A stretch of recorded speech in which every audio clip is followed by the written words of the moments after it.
darn. There he is. There we go. Hi, everybody. I think. Hey, everybody. Hi. Thanks for the show. It's been nice. Have a good night. Yay. He's got the So red that was shirt more on, so he might. entertaining than what we normally do. So Yeah, that's true. Oh, we're- let me see. We're late. That was the weirdest thing. I mean, every time I think, I've figured out every permutation of this weird ass thing, it comes up with something new. Adam does that just to piss you off. It's whatever can go wrong, Will, isn't that Murphy's Law? Did the computers find it a challenge to challenge Tony? So Yeah. I know why, because I didn't start off with our theme today. That's what it was. Oh, there you go. Look what I got. So, you have What do you a got? bug, I got a big bug. I got a pack of 12 dragonflies, and they supposedly keep flying insects away, like mosquitoes, gnats, wasps. So Damn. I'm putting them around different places. I got a couple for you, Darren, if you want them. yeah, it's worth a shot. Yeah, Remember those people? the reviews are good about them because I mean, Big Judy had one on her mailbox. I thought it was just by her door. I thought it was a decoration, and Tammy had one. They said they're supposed to keep the insects away. So then I looked them up, and they seem to get pretty good reviews. So let's see. Ah. Now they There's- just come up with come up with something like that works on Mexicans. There you go. Oh. Well, they theirs looked kind of fake. The ones I got look pretty real. I think if you see it on a tree, you think it's a real one. But dragonflies eat about any flying insect, so Yeah.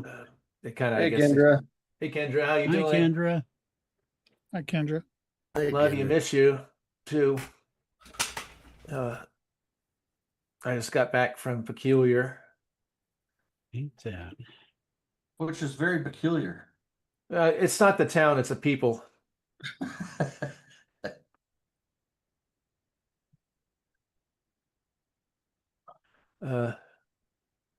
Well, at least my watch is right date time tonight.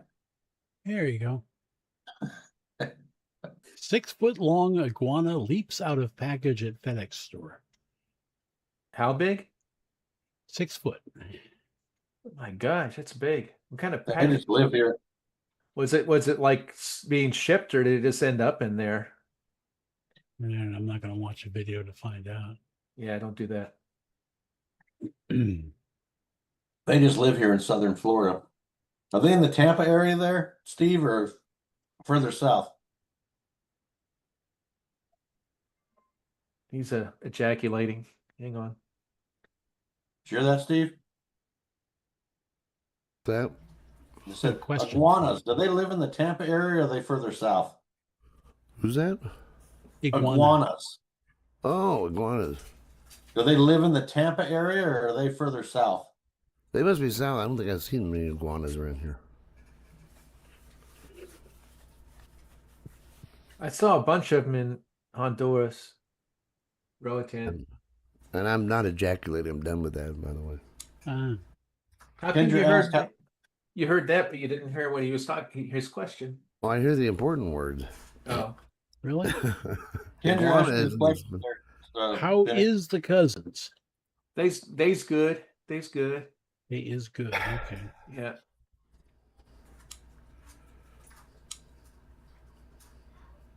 I had a good time out there. I finally saw my Clancy cousins for the first time in years. Everybody's. I mean, obviously, you're going to give us a rundown of your trip here probably during the show sometime. And Sure. how was everybody else's weekend? That was pretty good. And that's going to Good. segue into something. So go ahead. You're going to segue into something? Yeah, once everybody tells me how their weekend was. Ah. No, mine I was pretty good. I invented a new acronym. Sweet. It's. I was thinking about Tim while he was gone. Artificial Intelligence Derangement Syndrome, or AIDS, Ah. is what I call it. That's specifically for Timmy. apparently. No, I was just thinking about people that don't like AI, and I was trying Which is to. about 90% of the population. I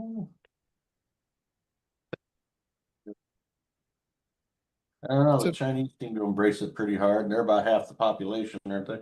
Well, yeah, in India, Hmm. they love it. Well, AI was the one who that really got me my broadcast program working, taking me step by step for things. Yeah. You It's going to good for cry, that kind of Steve? shit. It's just Yeah, it's No, okay as a little tool. My voice gets a little hoarse sometimes. I use AI every week, every day. called- Well, yeah, but you're a Satanist, like darn. I just create anime things of Lawrence. Mm. And then what And is I, with uh, that? Why Oh, you I do thought that? it was- And it's helping me collaborate on my book. It's not I- writing it for me. I won't let it, but it's helping me come up with ideas. I keep thinking that something important's in our chat, and it's another one of his AI slot stuff. Who? Well, I can cease and desist. That's important. You don't have to if it's how you get your jollies, but like give me a Yeah. warning or something. I guess I shouldn't need a warning. You just do it every evening. So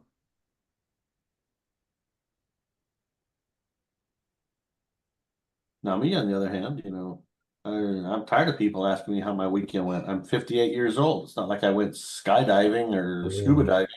Yeah. I stayed home, did laundry, went shopping, sat down for 5 minutes, took a nap. I was watching some universe thing, and it was science, planets, stuff like that.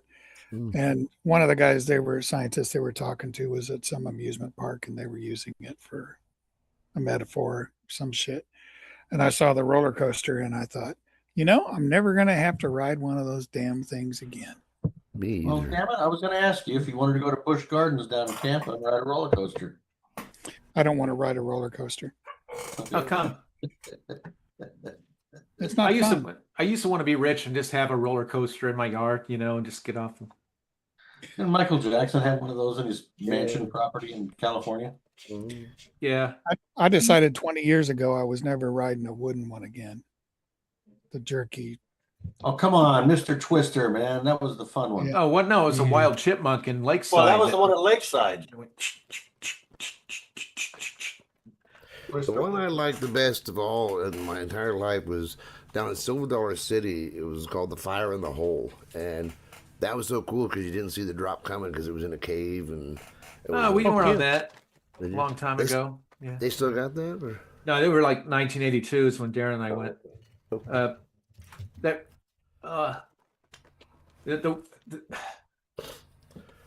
the one my least favorite was Bruise Mountain in Disney World. Mm. That one was jarring. I just kept. That was like what Darren was saying. The whole thing was just unpleasant. You're in the dark, so you don't get the feeling emotion. You're just getting jarred and bounced around in your little capsule car. Sucks ass. Yeah, it sucked.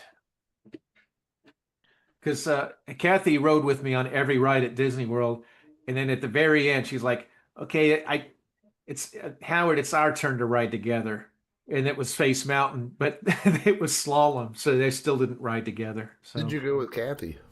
huh? About 3 years When- ago. 3 years ago. Was Wesley there too?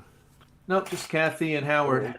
Howard's some of his family were there, but Oh, okay. I was a surprise. Howard kept telling Kathy there was a surprise in Florida, and I was a surprise. It was a surprise, huh? That was a surprise. I really feel like I should see them when they're in Bartow, but they do have a costume contest. Yeah. I think the only way I would even consider going is if Steve and Gottschalk were there. When are they going to be in No, I know Barton I next always year? say let's go to a show, but I'm actually considering the one in Bartow. It's in When is that? November. I think it's in November? November. Is Wesley and Kathy going to be there? Yeah, Yes. but I think they're the only ones. But No, there was one other person. And where's Bartow again? I got to look that up. Straight east of Tampa, Straight east. just outside of Lakeland. Oh, it makes Sort me of feel thing. awkward because I don't want to pay them for another autograph because I've already done that like 3 times already. Yeah. Does their autograph get better or something each time, or what? Not really. They say the same. What Wesley usually says the same generic thing to everybody. Yeah. But Well, maybe I'll have to try and go and see what happens. as long as someone gets their autograph. Because I'm Because they have a costume contest, and Timmy would rock that probably. Almost feel like I'm cheating though. How? Well, if I was a robot, I feel like I'd be cheating. Why? Well, because they've already seen me as a robot. Kathy and Wesley have. Yeah, but you're there to win the costume contest, not Isn't part of the contest though some like creativity of making it yourself, or does it matter? You mean like you get AI to make it for you? See, you and AI. Gee. what I was already thinking too is you go as the robot, and I'll hook up like my drone controller on my phone and stuff like that. Not use the drone, but like kind of walking in behind you, Timmy. Like I'm, controlling remote you. control. You That would be know, fun because I can't do much else as the robot. Just walk around and pose for pictures. So you know what'd be fun is I can do. You remember Shields and Yarnell and the robots they used to do? Yeah. I can do that perfectly. I wonder if I should dress up and look like a robot and then do that the whole time. I I never got watched that show. The moves down just right. Well, I know mine it's was good. a terrible The thing to clunkers. waste. I think it was the clunkers. I think that they call themselves. It didn't do well. The show. I've been to big cons before. I've been to StarCon, in Denver and stuff like that. What I got tired of though is just spending half your day waiting in lines just to say hi to somebody, and you're wasting your time. It's just like Jesus. Yeah, and you're saying hi to somebody, and they're just you're just a number to them, or just a. It depends. If you got someone with a huge line, then yeah, it's kind of like that. But shit, the last, what was it? The last fanboy, Robbie Riss never had anybody as his booth. So like 3 or 4 times I went by, just talked to him. The guy that played the kid in Terminator 2. Oh, Edward Furlong. Yeah, there was nobody at his booth, so we just between him and there was the guy, the stoner from Detroit Rock City was right next to him, so we all just chatted for quite a while. That's the stuff. That's you're not. When did Timmy? When did you see Robbie Rist? He was at the Fanboy Con last year at Orlando. Okay, did he remember being on our show? Yeah, when I saw him at Pensacon the first time, he did.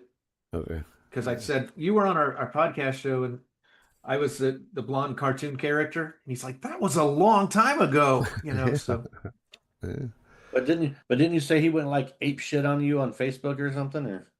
Or He just, after Charlie Kirk floofied, I posted just the last thing that Charlie had posted, which was something about Jesus. And then Robbie comes out from under the rock and just like, oh, I wonder how history will look at his racism, this and that. I'm just like, we're not going to have history. AI is going to kill us all. Oh my God. That's just wishful thinking. Yeah. Steve would have rather I argued with him about politics. No, it's the AI thing. It's like, wow, get over it. I'll tell you what, though, some of the things you do read about AI where they start talking to each other in their own language and shit like that, and blackmailing people. Yeah, I read more about the blackmailing thing. It was like they took that model and taught it all about blackmail, and then they kind of instructed it that it needed to do whatever it could to not get shut down. And then they said, hey, I'm going to shut you down. And it said, I'm going to blackmail you. So what about the guy that it locked in that freezer in the data center? Oh, I don't know. Yeah. I think AI is just a really, really powerful tool, and it's probably going to kill us all, but it's not going to kill us because AI is bad. It's going to just bad people are going to use it too. Yeah, but really bad things with it. Well, they're already doing really bad things with the data centers, Yeah, I think that's another one. I think that's mostly China pushing that narrative. Huh? I think Marion County here is about to vote no data centers in Marion They just, County. yeah, Missouri, I think somewhere near where the Pruitts live, they fired their entire Chamber of Commerce for okaying one of those. They need to freaking just say you have to generate your own energy and provide 15% to back into the community to lower people's bills. And then also and then, your water usage too. That's the big thing that's really getting things is the water usage. It's taking everybody's water and power. Yeah. The new ones don't use as much water, but they still use a bunch. I got this for my trip. I got a big bag of bit of honeys, bit of papers. That's awesome. Yeah. Although I got constipated on the way back, so I didn't have any. It's like the last thing I want right now is some big gooey thing. Did you stop at some Popeyes too, and nobody, helped you? Or? I didn't do Popeyes this time. I think I'm done with Popeyes. I stopped at the rodent. The rodent? Yeah, the rodent. Oh, Bucky's. Okay, yeah. Yeah, and I got a box of chicken tenders with fries. Mm. And it was every bit as good as Popeyes, except it didn't have their wonderful biscuit. But I probably could have bought that somewhere else there. But they have fresh made tortillas. Well, Here those in are Tex- complicated to make. I hear in Texas you can buy halfway finished tortillas, and they're like, you just got to cook them and they're done, but they're like partially cooked. And they're supposed to be really good. Is that your first Bucky's there, Timmy? The first? Yeah, is it your first stop at a Bucky's? It's the first Bucky's I've stopped at, but I stopped there on our way home, moving with Darren. No. But I stopped there again on the way, and then I was planning on stopping there for my last gas stop. But I started back on my road trip at 4 a.m, and Google Maps decided not to take me on my normal route, Highway 16, because I said, Bucky's is, just a few miles ahead. I'm like, what? There's no Bucky's on 16. Where the fuck am I? And I looked, and they had me going down 79 or 75 to Valdosta, which meant I'd have to go down to Lake City and go into Prospect. Jacksonville. And I'm like, well, it's too late to turn the other way. So I just went back and but it had me exit at Stark and go straight into Callahan. So that saved a lot. It wasn't a bad, it was, 75 is a nicer trip than 16 is the most boring. It's a yeah, boring. out of Atlanta down to Savannah and then down. Yeah, no, Macon to Savannah. Yeah. And what's even more boring is the 95 stretch from Savannah to Jacksonville. Oh my gosh, that's awful. I'm so done with the trip by then. Tennessee's the prettiest part. And the cheapest gas I saw was on 75. It was like $3.45 or something. And I was making real good time on the way home. I was impressed. I mean, even Illinois was uncluttered. And then right before I got into Tennessee from Kentucky, they closed the lane off, and I had to sit there for about an hour or two, maybe two. On a government highway, a federal highway, if a state does that, they should reimburse you something if you have to wait more than an hour in traffic. Well, yeah, especially wasting gas and everything. Yeah, they did. It was because they closed an entire half of the highway off, and so both directions had to share the same, like 2 lanes, and there was no construction equipment there. They just decided to leave it that. That kind of shit. I should get a check in the mail. If I got to pay tolls and shit, they ought to do that. Yeah, that's what I don't get. There's no workers there. Why should they leave the lanes closed? That don't make any sense. Well, the other end was just dirt. It's like they need to plan ahead where they just get this shit done. Mm-hmm. Take a year to do something. Anyway, Colorado. That stretch of I-25 between Denver and Colorado Springs has been under construction for 30 years. Yeah. 470 around Denver, it was like 6 years of construction to add another lane. And then when they finally added it, it was a toll lane. Oh, great. So you had to do all that 6 years of construction for a lane I couldn't even use. Fuck. I've been here in this area for 19 years now, and when I got here, they were just starting the Howard Franklin Bridge project, which is still going on. It's just unreal. Yeah, Darren lucked out when he moved here because we had like probably 5 years or more of that whole stretch from the bridge all the way to through Yulee. They were widening the highway, and they were so slow that there were dirt piles between the thing that just grew grass on them. People were so pissed, and they were like, it's going to be done by 2019. They had signed there, and they eventually took it down when it was like 2021 or whatever. They finally got it done. Last time I came up to your way, I went through Jackson, and Jackson downtown was just destroyed with construction. I don't know if Jacksonville. Jacksonville, yeah. I don't know if it's still. I was gonna say whenever I go up to Amelia Island, I don't remember if it's the I-10 to I-295 interchange or the I-295 interchange and 95 interchange, but that interchange has been under construction for 3 fucking years. Oh yeah. Oh really? I hardly ever go there. Got to bring in the Iranians, man. We blew up one of their bridges, and they got it fixed the next fucking day. Yeah. Meanwhile, the Francis Scott Key Bridge, where the Indians banged into it with a container ship or some crap, the whole thing fell over. That might be finished 10 years from now.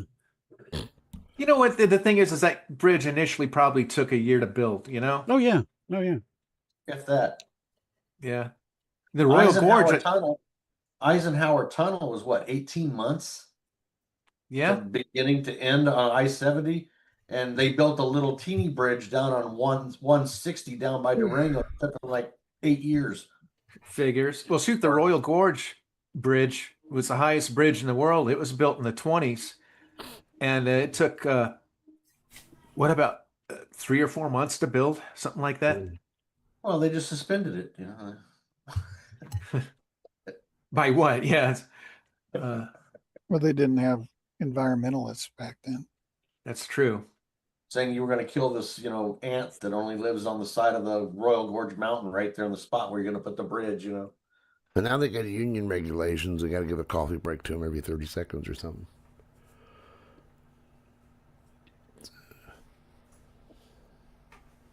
I don't disagree. Yeah. I mean, every time I go by, there's these constructions that there's either nobody there or they're on a break. I never really see them doing any work. It's annoying. Down in Phoenix, you really don't see the construction other than, the cones and the barrels, because most road construction in Phoenix is done overnight because too damn hot in the daytime. Orange barrels. So I'm going to see if I can open this up without paper being stuck to it. Wiper. Never, because they fold part of it over on the paper. I'm almost. You're having to manipulate it. Got it. Almost there. Now there's a little bit of the candy on the paper, but the paper's not on the candy. Hey, they're great together. It was like, you got paper in my peanut butter. I don't know. Did you hear that? I heard somebody say that the Reese cups, which is like the best food in the world as far as taste wise, that the peanut butter isn't real. Well, no, they did some shenanigans the last few years to cheapen it. Oh, so at least at one time or another it was. Yeah. So they promised to put it back. Yeah. What was it? The made Reese's? Was Hershey, I think.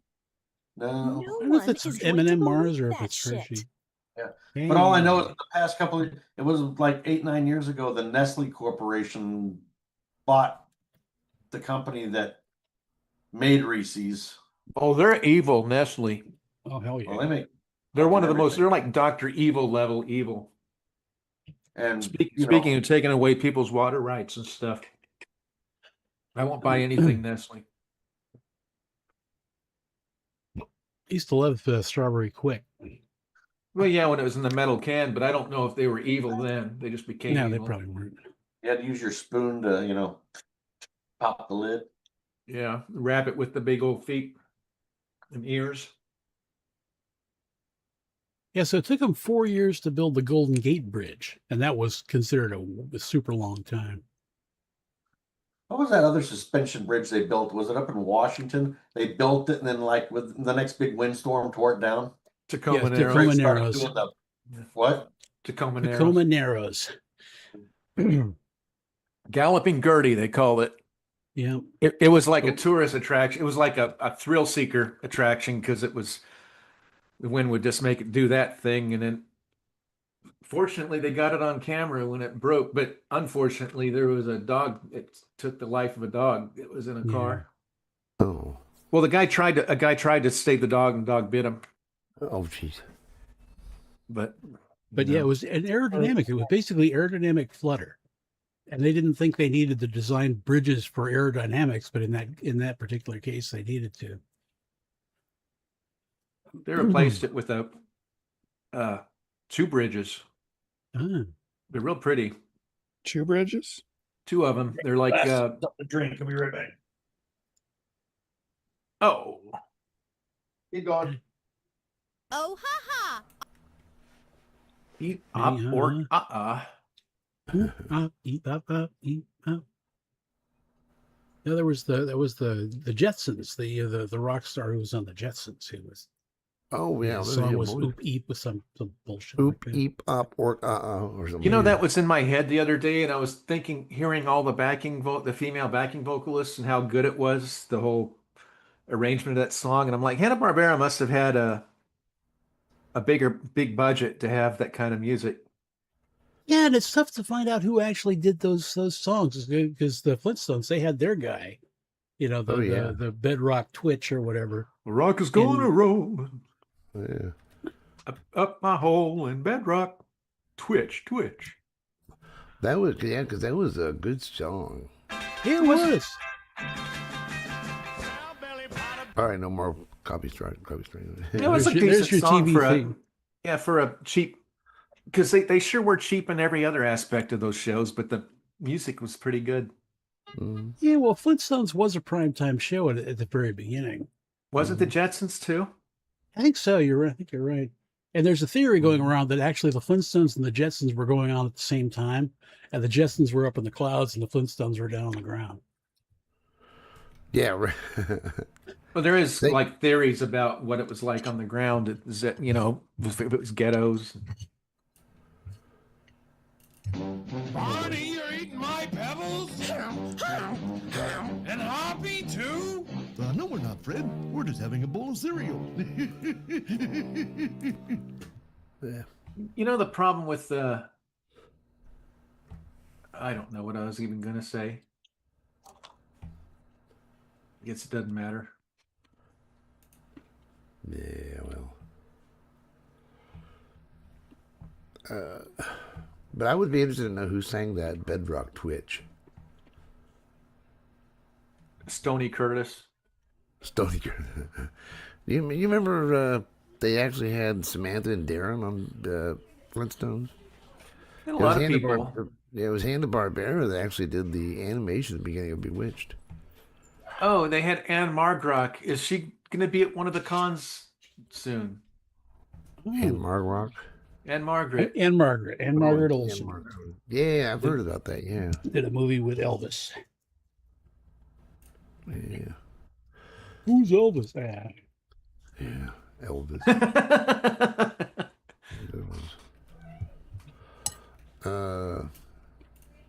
Is that they gonna be a fanboy expo? Is that fanboy? Is that what they call?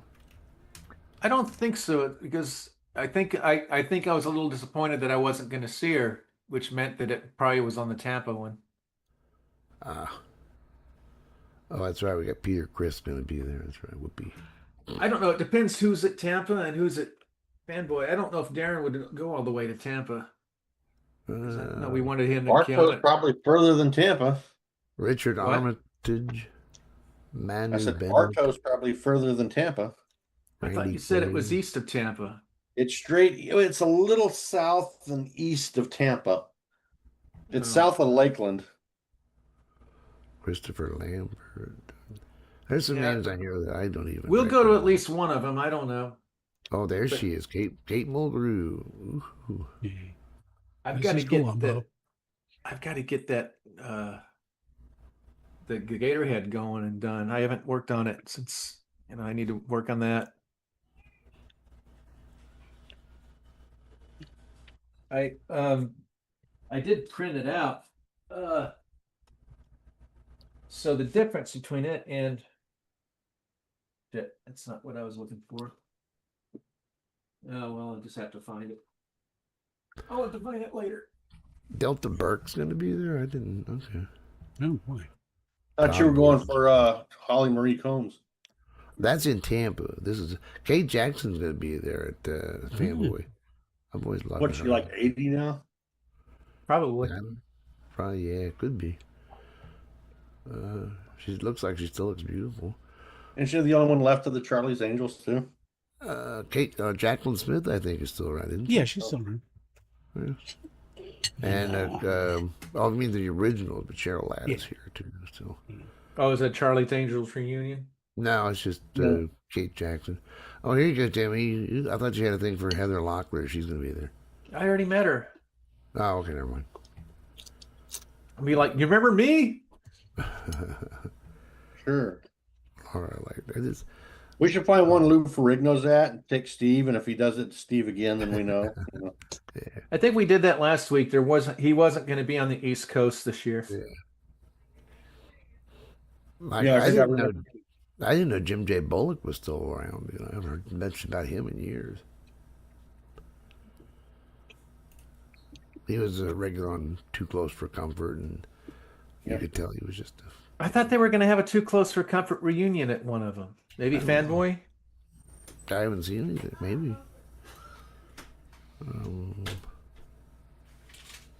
We need to go to the Twilight reunion. Tonight on a very special episode of Too Close for Comfort, Monroe makes some moves on Miriam and gets shot. How about tonight on a very special episode, Too Close for Comfort? Dad, you want to move your foot? No, never mind. I don't remember what Too Close for Comfort was. It was Ted Knight. He lived in a skinny San Francisco house, and his daughters. He had two hot daughters that lived downstairs that were like of sex age. Sex age. Yeah, it was a pretty good show. I liked it. And he was like a cartoonist for a newspaper or something. Yeah, he did. Yeah, Cosmic Cow. I watched it when it was in syndication, and then I don't know if I enjoyed it, but I guess I enjoyed it enough to watch it. But and then Ted Knight floofied, and I was. Was that during the show's run? Yeah, it was during the show's run, I think. Ethan Peck is going to be back in Comic-Con Tampa. Who back? Ethan Peck. The only movie I like Ted Knight in, he absolutely hated the role. What? Caddyshack? Caddyshack, yeah. Yeah, I heard a kid ask for his autograph, and he said only if he promised never to watch Caddyshack again. Mm-hmm. No, wait, that was this is only if you promise never to watch Star Wars ever again. Alec Ferrigno. Alec Ferrigno. Obi-Wan. Austin St. James will be, or Austin St. John will be there. St. James, St. John. Yeah, he was the original Red Power Ranger back in the day. No, the original Red Power Ranger was some Japanese guy, and then they took the show and they recycle all that crap. Then I'm thinking about going to the Ocala Comic Con. I mean, say that's Ocala. Who's going to be there? That one. What? Who's going to be there? I have to look it up, but I know who it is. I just can't. They have an Ocala Comic Con. He played Moff Gideon in one of the Star Wars TV shows. Oh, what? There was a Star Wars TV show? Yeah. Maybe only in Ocala it wasn't. And then the girl that played the the Pink Power Ranger is going to be there. Oh, Spencer, what's her name? She was in Flashpoint too. Pinky Tuscadero. Yeah, Amy. Amy Think. That doesn't sound right. Let me look. Oh, what was her name? She was in Flashpoint. She played one of the cops. I saw her. She was out at Pensacon when We were out there last. Mhm. Isn't it like Amy Jo Johnson or something? Like Yeah, that? that's what it is. Amy Jo Johnson. I think You that's got what it. But she doesn't have to call me Johnson. That's September 19th and 20th. In Ocala? Yeah. Wow. The guest is Rory McCann, Giancarlo Esposito, then Amy Jo Johnson, Okay. Deanna Lee Insonato. Man, I'm old. I don't recognize a single name. If you saw the Carlos Esposito, you'd recognize him. He's been around for a while. I have no idea what you're talking about. I think he's just saying gibberish. Yeah. Giancarlo Esposito. Prepare to die. We're talking about getting up in age. So I hung out with my Pam and Charles, my cousins. Now Pam plays my mom, Terry Summers' mom, in the movies, and Charles played Mayor Mayor, the evil mayor, and the mailman. So I was talking to them, and they were just kind of lamenting that Pam was like, so many of our friends are passing away now, and then Charles says, well, I'd rather attend somebody's funeral than have them attend mine. And she's like, Chuck. And he's like, well, it's true. I mean, he's not wrong. I thought that was pretty funny.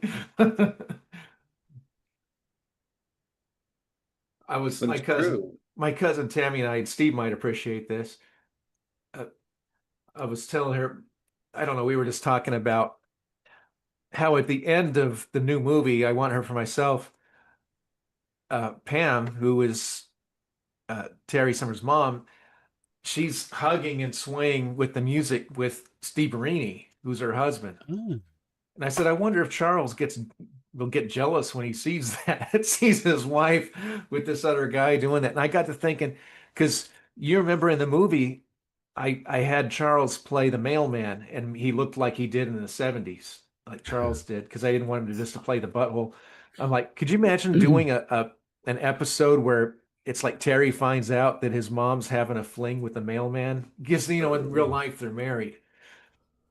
And I don't like infidelity, so it could be like a dream or it could be a misunderstanding. But I just thought that was, I'm like, I wonder if I should bring that up to the Clancys. If they might not think that's funny. And I brought it up to them. They got a big laugh out of it. So they said, yeah, if they ever come down here, they'll do that if that's the direction we want to go. So I think it would be funny. Nothing is funny. Do what? Nothing is funny. Well, that is true too. Hey, great news, guys! Tomorrow, I'm auditioning for the role of Tracy Trell in something called Apology None. Ain't that some groovy crap? Oh. Well, you have to get rid of the vocal fry first. That's not got a vocal fry. She didn't until the very end. She ruined it. Oh. She's like, she's like, isn't that some groovy crap? I like vocal fry. Yeah. That's going to be a new radio show. Welcome to Vocal Fry. Darren likes it because it reminds him of bacon. Yeah. No, it's just, it's if you're too lazy to modulate your voice correctly. And I don't know why I like a lazy woman. Or, I don't. I've had that before. Starbuck. The guy from Starbuck, Moonlight Feels Right. Yeah. Oh, then he's got to laugh in the middle of the song. Yeah, my mom loved that song. I heard that laugh that he had faulty headphones or something was wrong, and when he was doing the vocals, it sounded stupid to him. Like his voice sounded stupid when he was doing it, and those laughs, at least the first laugh was real, and they told him to do it again. So yeah, it's like Mary Wilson. She laughed, but that's part of the funny part of it, where it's like when she does Telephone Man. I didn't even know she laughed until Peter the Meter Reader, and then she laughed through the whole thing. And she did that when I played Dick the DJ the other day by Mary Wilson. I didn't know that she did that song. Oh yeah, it was on her album by the Dick the DJ. Oh, I was know fun. she had a whole album. I know Oh, she yeah. did in the 90s. Oh, or everybody has something. a whole album. I used to have a collection of greatest hits LPs by one-hit wonder bands. Mhm. Oh, neat. See, we're missing out on things that one-hit wonders do, and they don't go listen. Well, to normally, albums. like if it's the four flounders, whatever the hell, they'll have their one hit, and then the whole rest of the album is nothing but covers of every other damn song that everybody else covered. Pretty much, yeah. But yeah, Mary Wilson in the 90s, she had the Internet Man. Oh, remember that? Yeah, the Internet And then Man. she floofied in a car accident. Yeah, Sad. poor thing. Yeah. She must have been young when that happened then. Fairly. I don't think so. It was like it had to have been 10, 20 years ago. Maybe not 10, maybe 20 years ago. Yeah. I think she kind of giggled because, it's innuendo and it's not as bad as laughing like Bob and Tom is. I'm getting, Yeah, that's a good. I played Shirtless Girl today because it fit kind of with the story.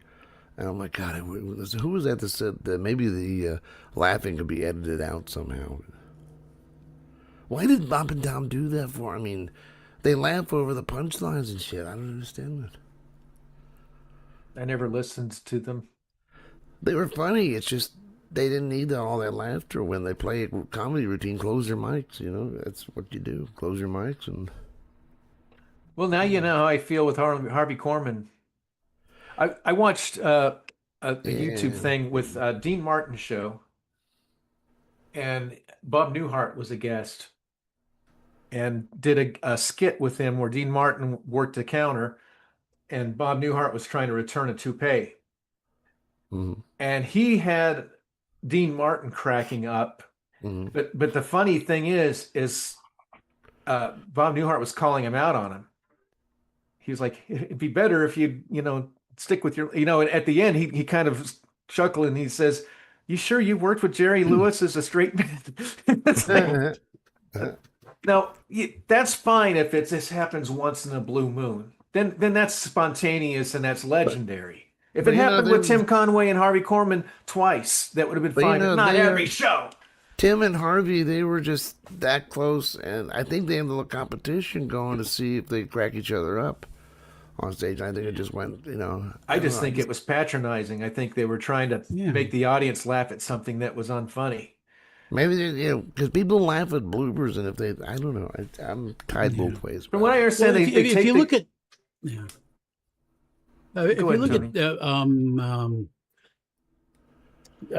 Jack Benny and Mel Blanc. Oh, Mel Blanc, yeah, that was. And Jack Benny was terrible at that kind of thing. He would crack. You could crack him up by just popping a balloon or something, but he held it together. You could hear him almost lose it. Oh, the C and the sigh. Well, that's fine. You know what? If Harvey Korman did everything he could not to laugh, and he held it together, but his eyes were watering and a tear comes out, that would be funny. That would be, right. And even if they did it every week, that would be funny. But the whole, oh come on, give me a break. It's not that funny. Whatever he was, I know they filmed the show twice a night, and the second night they were allowed to do a little improv or something, and that's when he did. But it's just still none of this. The people in the audience, we weren't laughing at it. It was just him. What do you think about the infamous elephant story and the mama sketch? I watched it finally on YouTube. I didn't think it was all that. I mean, Carol was losing it, and I guess she had to be there and drinking. I guess they all did a lot of drinking and drugs. But Dick Van Dyke, he was professional. He was holding it together pretty good. Was Dick Van Dyke there? Yeah, he was in that skit too. He was sitting on the corner of the couch. Oh, okay. He was in that skit he's a professional. Well, I would say that Vicky was professional, and so was Carol. They always kept. It was just Harvey that. That's why I think it was. Vicky held it together pretty good. It was Carol that mostly lost, and she was the one they Here's said. Here's the thing. This isn't a community theater group. Right. These are professionals that are supposed to be A-list professionals. There's no reason for him to break out every show like that, just seeing something off the wall or improv or even slightly silly. There's no reason for him to break like that if he's a professional, is what I'm saying. And even the community theater, you've done it, I've done it, and we've held it together, even though we wanted to laugh at something, probably. Oh shit! The guy when I played in Camelot when I was Sir Lance, there's a time where actually Thomas, remember Thomas? I think so. He used to be a part of our show. Oh, yeah. Well, he was a knight and we were jousting, and I accidentally pierced him in the heart and killed him. So everybody was gathered around. It was a good scene, especially the way everybody was dressed. It was really nice. And he was dead, and they were all gathered over crying. And I start walking, in my armor on and everything, and looking down. Everybody's just looking at me. And then I went down over him and I started praying. And then I resurrected him. And then he got up, and the other knights were patting him on the back. And all of a sudden, the queen and the king were looking at me, and the queen bows at me, which is a huge deal, and the king's supposed to be kind of looking at her and looking at me, just like, what the fuck? She just bowed at Lance. But in one of the rehearsals, the dress rehearsals, he starts doing this to me. And I didn't break out laughing, but it took me everything I could not to. It's like, yeah, and that was dress rehearsal. You probably get away with a little bit more crap too. A little. Oh, they were always. Or the king. I was supposed to do like a little bit of poetry, and then the king was supposed to show up. It was me and the queen. I was being poetic, and here comes the king, and he would like purposely not show up, so I would just have to improv. Oh yeah, that's how. I don't know if I told you about Brigadoon. We were in this real serious scene where one of the main characters, young kid, he died, and us guys are standing around in a circle. We're singing this really sad funeral type dying song, and one of the lines says he got hit in the head with a rock, and some girl in the audience just started giggling, laughing, and I'm kind of looking at this corner of my eyes, and we're all trying to keep it together, and we finally managed to get off the stage. And we all start busting up laughing when we get off stage. But that kind of thing, we were able to hold it together. So I don't know why Harvey and Tim couldn't do shit like that. Yes, it's exactly. Yeah. And even when I was having improv, and when he would leave, and I'd be like, it rained icy fingers down my spine. It's like, Joyous God is a terrible place. There are no women in Joyous God. I would just have to start, and Jill and everybody else thought it was a riot, and I didn't. I was like, don't you ever do that again. Well, fortunately, one of the girls backstage was recording that scene with us, and this was during a live show, and we heard this. We all went backstage, and she replayed the recording, and then we all started laughing our asses off. Do you have the recording still? Oh, somebody else had the recording. Oh, that would have been funny. I think anybody that does play, when people laugh at the wrong things that aren't supposed to be funny, it's really off-putting. And it can be the opposite when you're being funny and nobody laughs. But the worst thing is when I was Tommy, and Deborah Milstein, our friend, was in the front row. She actually took a train all the way from West Palm to see me be Tommy. Wow. And Deb's one of those people you can't watch her movie with her because she falls asleep. Oh. Well, she was in the front row watching our play. And there she is, front row, with her head back and eyes closed and mouth open. Oh, no. I'm like, gosh, damn. And so the next day, we have our thing where we do a ring with backstage with the curtains right before it starts, and we do our, thing. But one of the comments, someone said, let's just hope we don't have the lady falling asleep in the front row again. I said, she was with me. I told her about it, and she said that she was awake. She was just listening to the music, and I told her not to do that. Sure she was. Well, my mother did that one at the Pirates of Penzance. That's the only one she came to see. She didn't fall asleep, but she's in the front row there, and I'm on stage, and I look down there, and she's the only one with her cell phone going playing on herself. Oh no! Yeah, I'm like, oh. She's on the phone. Well, I don't know. She was playing on it. It was lit up. Oh no! I'm like, oh, for a fuck's sake. Nobody talks on the phone anymore. They just do this shit. Yeah, that's never a good sign. Well, I'd rather they do this thing than talk on the phone while people are trying to watch the play. Oh no, she wasn't talking. She was just playing on it. Oh, but so you can see in the dark theater, you can see the light is bright though. So I did get a couple laughs from the cousins when Putt was in the middle of the movie theater on the phone. I don't care if you are watching a movie. I'm on a business call here. I just thought it was funny to have a phone booth in the actual cinema. Oh yeah. So I am going to pull Hideaway off of the streaming platforms, and I've been remastering it. Oh. I have. So I guess I'm getting new copies soon. Yeah, there's been there were a few songs that bothered the hell out of me. Different things in the songs. Every time I'd listen to them, like just one example, I want her for myself. That song. The song that's in the movie is kind of the complete version, but the song on the CD, the bass, like in the chorus, almost just doesn't do much of anything, and it needed to flow. There's just little things like that. There's about 4 or 5 songs where there's just I'll listen to it and I'm like, motherfucker. But get this, I was listening to it on the way home from Missouri, and that double tracking of the vocals drove me. I felt like I was listening to the B9 Robot the whole time. Oh my goodness! It bothered it just bothered. I'm like, okay, I cannot. It's bad enough I had these because I kind of conditioned myself. You know, those problems with the songs, people can overlook that. I'm the only one. But shit, this robot shit. I always double track. You're the one who notices things wrong with people don't. That was my cope for the last 2 years. But when I was listening to it and it was sounded like a damn robot, I'm just like, okay, because I double tracked my vocals on the other 3 albums and it sounded fine. It was just this one. It bothered. I'm like, I'm just gonna pull it. I'll lose the equity on the hits with it, but it's actually a company said they listened to the new album, Learn Me and Can You Feel It? And they wanted to do like a little partner thing with me and for like Spotify hits. Oh. And what they do is they go to legitimate playlists, big playlists, like the one that Love Me song, Love Song was on, you know, that got like 4,000 hits. That's funny. So for a fee, basically, and I picked the song. I did pick "Can You Feel It?" So supposedly, you know, they're going to try to hit for like 5,000 to 7,000 hits on it. Nice. I'll see how it goes. I want fans.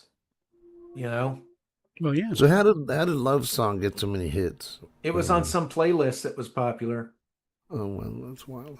So I don't know if it was an AI playlist or not. They said they don't do AI, and you know, they strictly forbid any kind of false stuff. So we'll see where it goes. I'll see what happens, but it might be worth it to get some of these songs, especially if I pull Hideaway, because there was. Well, that's good. You said that Spotify doesn't take AI songs. Oh shit! That's basically how they get their revenue now. Oh, they're getting AI songs now? They're like YouTube. It's all AI content, and the playlists and the people that listen to it are AI bot farms, and they're making money through that. It's just all a scam. I don't believe that the AI songs should be singing regular songs. For my jingles for the show, it's one thing. But like, Doc G, if you're listening, I love you, but that's, you know. Yeah, Doc G, your music's, quit that shit. But, you know, like 2 years ago, AI music was beeps and boops. Boop, boop, boop, boop, boop. That was it. And now they're just like, they fucking japped everybody's shit now. But yeah, anyway, I don't get back into that. But yeah, we'll see where it goes. I'm hoping, because if I pull, I mean, shit, Little Sunshine Rise had 5,000 or 6,000 hits, you know, so I'm going to have to pump that one back up again. You know, if I pull it, I hate pulling it down. I got to, because it just you know, I don't want to have regrets every time I even think of that album. I wonder if we played a piece of an AI song on here, whether it would get a copyright strike from YouTube. Can you copyright AI? I don't think you can copyright AI. I don't know. Shouldn't be able to. But the problem is YouTube runs on AI, and the whole problem with YouTube, Steven, this is what we keep trying to say. It doesn't matter if it's legal or not. If they pull our show down, it's guilty until proven innocent. And how the hell are you Yeah. going to prove yourself innocent? That's where the And problem people can lies. do that maliciously. If somebody doesn't like you, they can make it have a copyright strike, and it's up to you to prove that it's not. Oh, that Yeah. asshole, the quartering. Did you ever hear of him? Mm-mm. He's a big No. old fat content creator. I used to like him. I used to watch his stuff, but he's done that to his rivals or whatever. He's like taking their shows down with this shit. He's gotten nefarious, and he's gotten like in with YouTube somehow because he did one too many a few Tell weeks us ago. that. He did one too many clickbait things where he lied about what he was talking about. I hate those, yeah. So I unsubscribed from him. And I got to thinking, well, he should at least know why I unsubscribed. So I went to comment on the video to tell you why, and it said you're not allowed to comment on this video unless you're subscribed to him for 2 weeks. I'm like, where the fuck did that rule come Oh, from? that's Yeah, some he's people got are something really going with YouTube where he was able to do No, this there's a shit. setting you can do for that, but I mean, you might have to be, because I know on TV On you can't comment unless you're a subscriber, but there's no time limit kind of thing. There's no. Oh, that's But I weird. think I you didn't can know that plug was that even a in. setting. Yeah, it is. But yeah, this guy, he goes to Renaissance. He got banned from a Renaissance festival because he did, like live streams and goes up, filming women's asses and starts making these lewd comments and shit. Nice. He's a dirty. Yeah, I know. Most of them are. Yeah, We're sitting here with how many viewers and all that shit. If we were like, twice as fat as we are and stupid, we'd get so many views. Yeah, I know. I'm stupid. Man, I think it's like the first word you've said in an hour there. That's about and then ironically, that's the first funny thing that's come out of the show in an hour too. Why did you talk like No, that? I will send you some examples if you'd like. I mean, they're stupid and they're stupid, and some of these people are Really fucking incapable of wiping their own asses. You don't think it's an act either, do you? No, it's not an act, but I wonder if people just no, they can't. You laugh wouldn't at be able them. to sustain an act that long. Wow, it's. Yeah, I want to. Now I I need to go wonder if do a Tony search has for stupid YouTubers. wondering if Probably Tony type has it a in. camera follow both. in my Hang on, bathroom. let Darren talk, please. Go ahead. I was just saying, I'm wondering if Tony has a camera in my bathroom because that hits kind of close to home. Now, go ahead and Gottschalk. I'm sorry, I didn't mean to cut you off. It's like when two people interrupt Darren in a row. I'm just like, I don't think anyone can hear what he's saying. So, and nobody knows. The people, we don't interrupt each other on purpose. It's just sometimes we don't get that latency. Except me, No, go ahead. That's talk with you. I had nothing. I just said, yeah. Oh, Probably type in stupid YouTubers and it'd probably be a channel. Stupid YouTuber. Wasn't there a Well, I'm cartoon surprised called that- Dumb? Go ahead. Huh? I said, wasn't there a Doug? cartoon once called Dumb Dog? It's They like, don't. Oh, so I got a dog story. Oh, So Ah. So the fat beagle, she's not all that fat anymore. She is kind of husky now. But so I'll be laying in bed, kind of propped up on the pillow. So I'm like half reclining. And so she'll get on the bed and come up to me. And then she heaves herself up at an angle and goes right here. And I have to say, oh my goodness. And then she slides back down. So she's kind of sitting next to me and leaning on her butt and kind of sitting upright. And then I have to scratch her and everything else. So a few days ago, and so I've been teaching them the word scoot when I'm done scratching them, and I need them to get out of the way. So she's kind of sitting there right next to me, sitting upright like a penguin. And I said, Eating all ice right, cream. scoot. Yeah. So I said, scoot. And she just reached out and pushed me with her paw. And then she slowly just fell backwards until she was like flopped on her back. I'm like, well, I guess that's what I needed. cool. So that was- I that gotta was pee. I'm amusing. gonna lose my mind. I'll be right back. Opie. Yeah, Where's they- Aunt? One day Hey, I'll uh, own a Rolex again. Just steal Why one. don't you Everybody else does. lease one? Yeah, They're there gonna you go. need at least a one. Rent one. Yeah, good idea. Rent one. That'd be Welcome cool. to Rent a Watch. Rolex, Oh, trust So me. you You look- remember that back when there was an MTV and they'd have their show MTV Cribs and there'd be all these rappers and Yeah. they're all in the. Every scrap of that show that was appeared on camera was rented. The house, the cars, the women, everything. Sweet. Now Steve has an egg. Yeah, fascinating. Steve's trying to redo Putt. Yeah, I'm trying to reach. Putt, are you there? Hello, Putt. Hello, computer. What is it? Here in about another 3 weeks. It's been a year since Putt passed. I mean, damn. Has it been really? August of last year. Oh wow. I really miss him. He was a funny guy. Did you ever expect any of the three of us to go this early, Don? No. Well, me. I had my midlife crisis when I was 27, so that the math adds up to 54.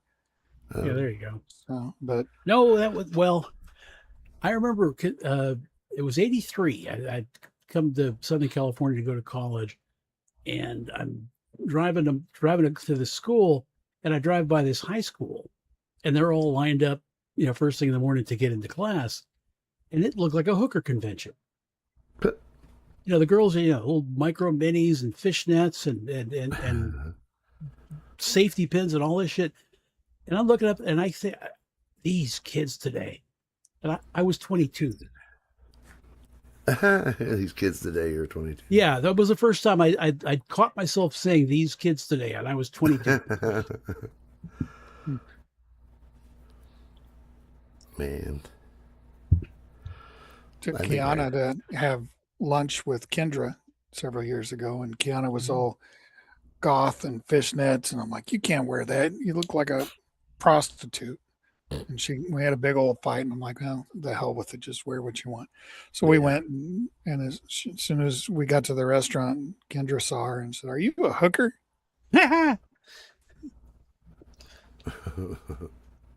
She's going through that goth emu phase or whatever it was. Yeah. Emu, yeah, they all dress like fucking Australian birds. Yeah. Emo. But Emo. yeah, Tampa, I've been there. I used to live right by there. But nowadays they just dress like friggin' street bums. It doesn't even matter. I don't think young people are allowed in Fernandina. You don't see No. many. Yeah, there's It's probably like a curfew or some shit. It's Kiana, and then the minimum age is like 55. It's like a retirement town. Mm. You must be I'll tell you this what, old to I'm enter. I'm old too, so I guess I can't really complain. But I hate to say it, but the more I watch and read about the villages, I'm kind of like going, yeah, this may not be a bad gig here. yeah, Go to these places where everybody's calling you Sonny.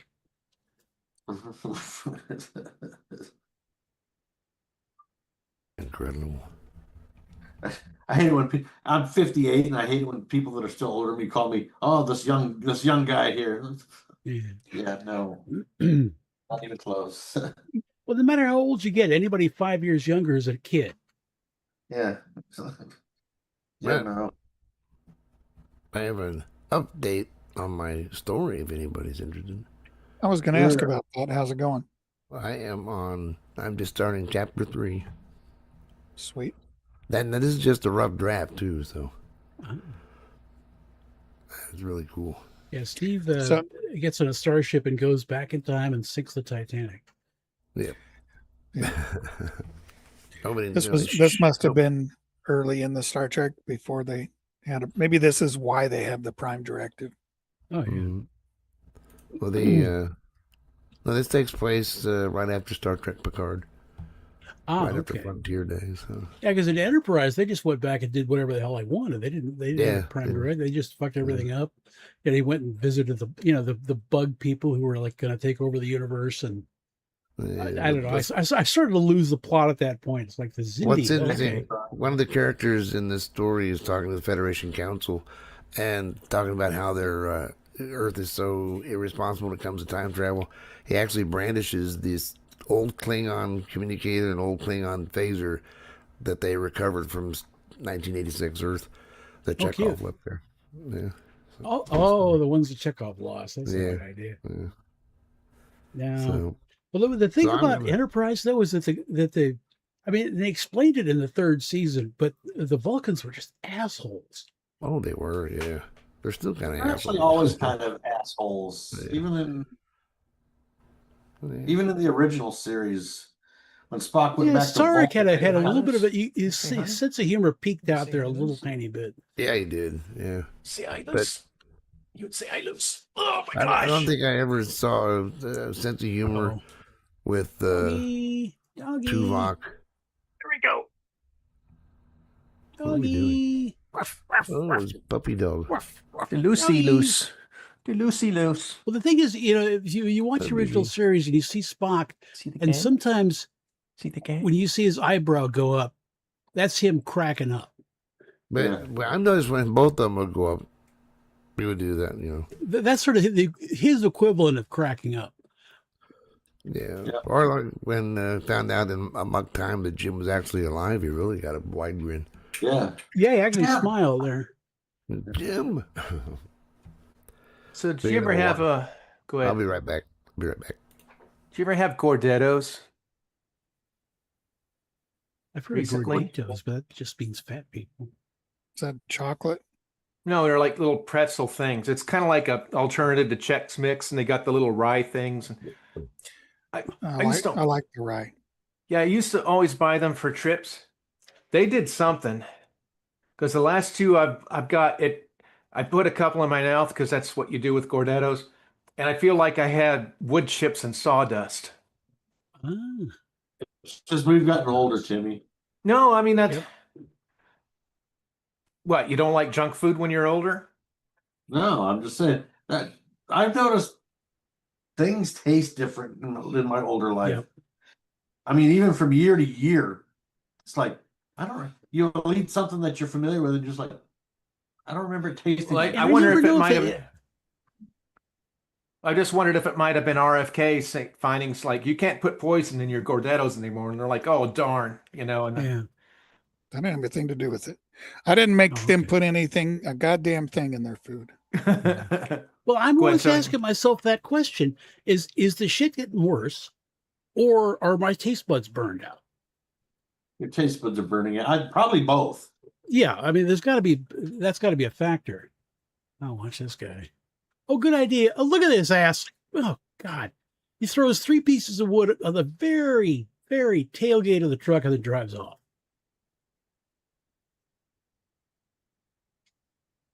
Oh, Lord. Here comes a homosexual. Yeah, he probably was. Or maybe that's a different movie. Is that a I don't know Vespa? his Or, name. No, that's a Honda. Like a it's one of those 2-strokes. If you look at the cylinder head. Oh, no, that's a regular Honda 250. oh, we can actually get some smoke going off the tires. All right. Yeah. Look at all the skid marks. I wonder how many times he did this take. These are those movies we used to make with the 8mm.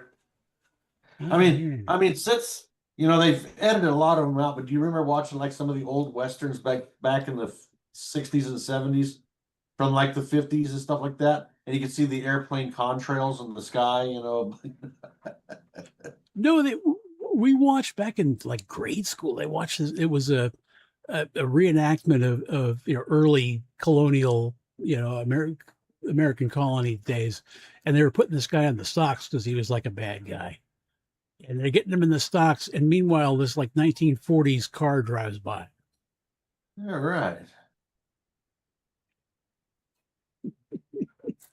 Time travelers exist. 1640s, 1940s. I don't know. And Kendra says, well, as you get older, your taste buds change, so therefore all your food tastes like shit. Yeah, and that new Odyssey, whatever. Someone quoted in that movie saying, "Our age of bronze is collapsing." Yeah, I heard that. The fuck. And someone else said, "Daddy," and it's just like, what the fuck? Yeah, it's based on like a new translation of the Odyssey by some chick who's like Maya Dyke. out of her mind. Yeah. Yeah. It's like, what the? Well, the thing is, the best review I heard of that movie was it's actually a very well done movie. A very well told, well acted, and all that. It just doesn't have a damn thing to do with the Odyssey. Well, that, and I guess Just forget it's supposed to be the Odyssey, and it's a movie. and I guess the director that made it, Lou Ferrigno or whatever his name is, that he like washes out all the colors. It's just like I heard Elon Musk said he'd pay Mel Gibson to make a proper Odyssey movie. Who'd have the patience to sit through it, though? What? I'd always been under the impression that Greeks were like had blonde curly hair and shit. They do. So why is it even these kind of YouTube content creators for the film critic guys, they were on Piers Morgan and talking about, and even they didn't come up with anything like that. They were like, well, the Greeks would be brown, this and that. And I'm just like, no. I mean, that's like the Muslim. They have a tan, yeah, because there's more sunshine down there. But, they'd be, just no different than the Italians. It's the same part of the country. It's just like Mediterranean. It's basically the people down south in the Middle East was starting to, interspecies. Because they didn't even really have Arabs in those days. The Berber people, the Arabs, they were called Berbers. They didn't really come into that area until much later. But the thing about the casting is you cannot be considered for an Oscar if your film doesn't have enough diversity in it. So you could be making a film about Nanook of the damn North, and you'd have to throw in somebody for... It wouldn't surprise me if he checked all the Oscar boxes, knowing it would make the movie nowhere near as successful, which would make it even more likely for him to get an Oscar. Oh yeah, like The Piano or whatever, like won every Oscar or whatever, and nobody saw it or had any interest of seeing it. Which is like, what was that? That Zimbabwe queen that they made Helen of Troy. It's just like a. Oh, and they were like, I heard that they were focusing more on the female characters. What was the name of that movie you went and saw not too long ago? Darn, and boy, just everybody freaking hates that damn movie. I thought it did fairly well. What? Disclosure Day? That's the only one I've seen. Oh, I didn't hear it was terrible. I just heard it was basically a glorified X-Files episode, and it wasn't up to Steven Spielberg's, what you would expect from Spielberg. Yeah, but of course, what I got to say then, I guess, is once you start an algorithm on your search, that's all this, all the bad reviews, instead of, Right. Oh, the two that tanked are Supergirl and they couldn't pull that one out of the theaters fast enough. Yeah, and Moana, the live action version. Oh yeah. Does Disney? It seems like they had one movie over the last few years that didn't tank. Yeah, what was that one? It was the Deadpool versus Wolverine. Oh. That was like the only Disney Marvel movie that like made money recently. We're talking. That's what Darren said. Like the past 5-6 years. Oh yeah. Well, they don't get paid by ticket sales. They get paid by BlackRock and all that shit. They get paid by those shareholders to basically tank our culture. Well, did you ever see the movie Master and Commander? Oh, actually, I was getting ready to mention that movie. I watched it this past weekend. That movie could not be made because it was an all-male cast. There wasn't one female character in the entire movie, end to end. Yes, there was. The native woman was on the little boat next to them when they were. Oh, whoop these shit. I mean, as far as actual characters, but they couldn't make that movie now. No. What's the thing? The Carpenter movie? There were no women in that at all. Oh, that thing, yeah. With Kurt Russell? Yeah, that was a good one. Wilford that flopped and it almost tanked his career. Lou Ferrigno? Now it's become like a cult classic. People love that movie. It is. It became cult classic pretty quick, I thought. I had no idea that The Thing. The one from the 80s? Yeah. Yeah. with the dog. And with the other movie the that was pretty spider bad, blades that's a in it. cult classic now too, was Escape from New York. You know, that was All right. That's going to be a documentary soon. Pretty Yeah. much. I mean, that's what it looks like now. You don't even need the. We just need to wall it off. Yeah, seriously, keep them out of here. but they walled that off in 1998 according to the movie. So Yeah. Yeah, I wish. We need to pass a constitutional amendment that if the people you vote for win the election, you can't move until they're out of till the next election. yeah, because all the New Yorkers are moving down here suddenly. Yeah, Well, they Yeah. said that suddenly. anyway. Yeah. And then they're bringing all their blue mindset shit with them. And I don't mean the old school Democrat thinking. I mean this new DSA shit thinking, you know. Are those people leaving too? I don't know. I hope I would think they would stay because it's going to be the I mean, people's my paradise.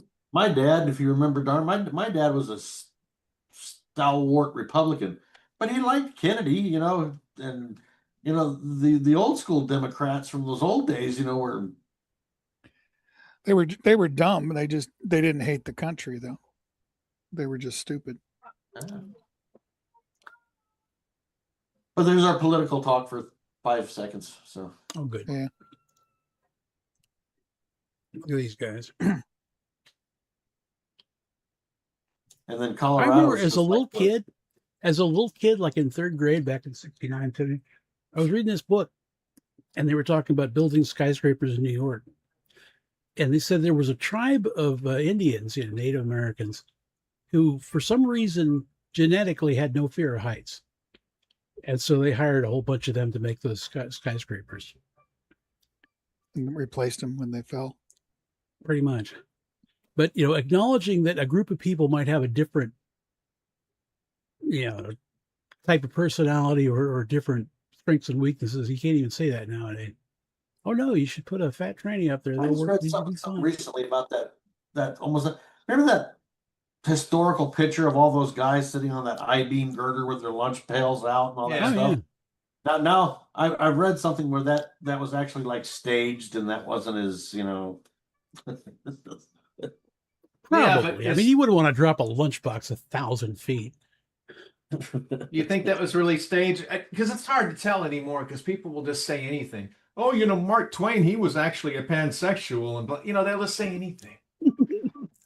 Didn't say it was true. I just said I read recently that was supposedly staged. And I think that sounds like it's more the story that's probably staged, as Tony said. Yeah, you don't want somebody dropping an apple from 1,200 feet. Why? I'm just not quite sure I could enjoy my lunch sitting like that. Yeah, well, it landed on Edison's head. Isn't that what made him retarded? Yeah, that was it. But, I guess you get used to it. I don't know. I mean, that's just thinking about it gives me the willies. Well, they were probably thinking, well, the computer hadn't even been invented yet, and no TV hadn't been invented yet. The hell does it matter if I fall off this building? Yeah. Yeah.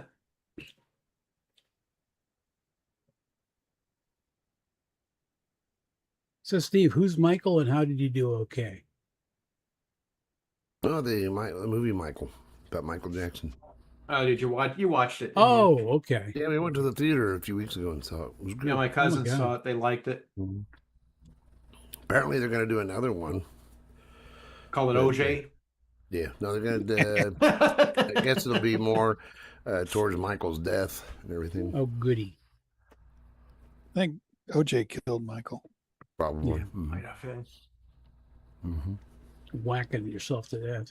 Come on. But that was the first movie Vicky and I have actually gone to see together that we liked. She says, I don't want to sit through another fucking Star Trek movie. They still make Star Trek movies? They're supposedly working on one. But we've heard it for years. supposedly, Chris Pine wants to do it, but they're not going to do a Kelvin timeline story anymore. Well, they kind of milked that one to death. It's like, oh yeah, the whole universe changed and Vulcan blew up or Klingon blew up, one of them planets. It's like, really? Yeah. I was not impressed with those Kelvin timeline shows. I'm here, Steve. You know, it's just silly. Oh. Look at these guys. They're carrying wagons around. How about a wagon wheel? These guys got the whole thing, but they don't know what to do with it. It's not supposed to be up in the air. And that dude on the wall there seems kind of unimpressed by the whole thing.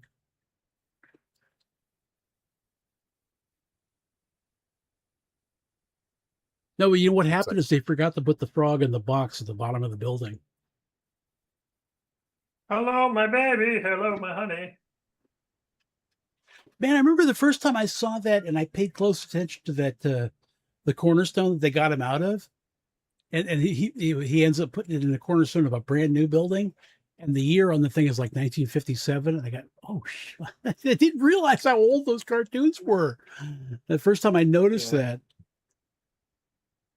Oh, thanks everybody.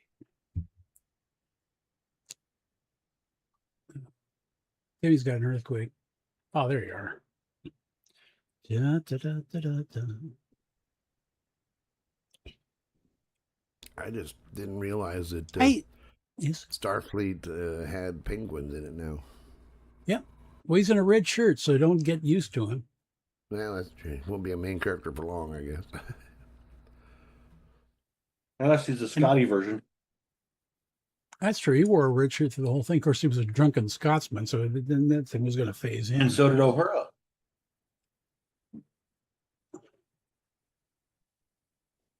O'Hara wore a red shirt too.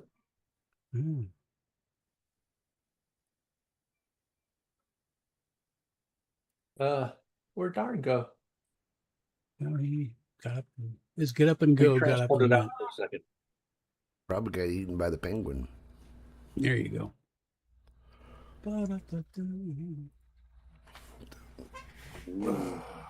So Darren had seen this for. So this is the. So that's the gator head that got crushed. So I want to show you the difference between that and the shape of the new one. So that's that. And this is the new one. It's a totally different, almost different shape. Okay. Kind of. Looks green. Huh? Looks green. It's very green. You gonna paint it? Yeah, I'll paint it to match the other ones. No, he's going to go swimming in the White House reflecting pool. Nice. I like it. You can have a green screen and be, show a video on your face, Yeah.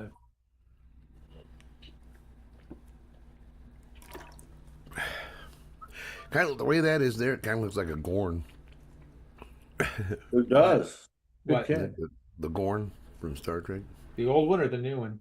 The original series. Oh yeah, now they look like mini Godzillas or something. They totally fucked them all up. Who cares?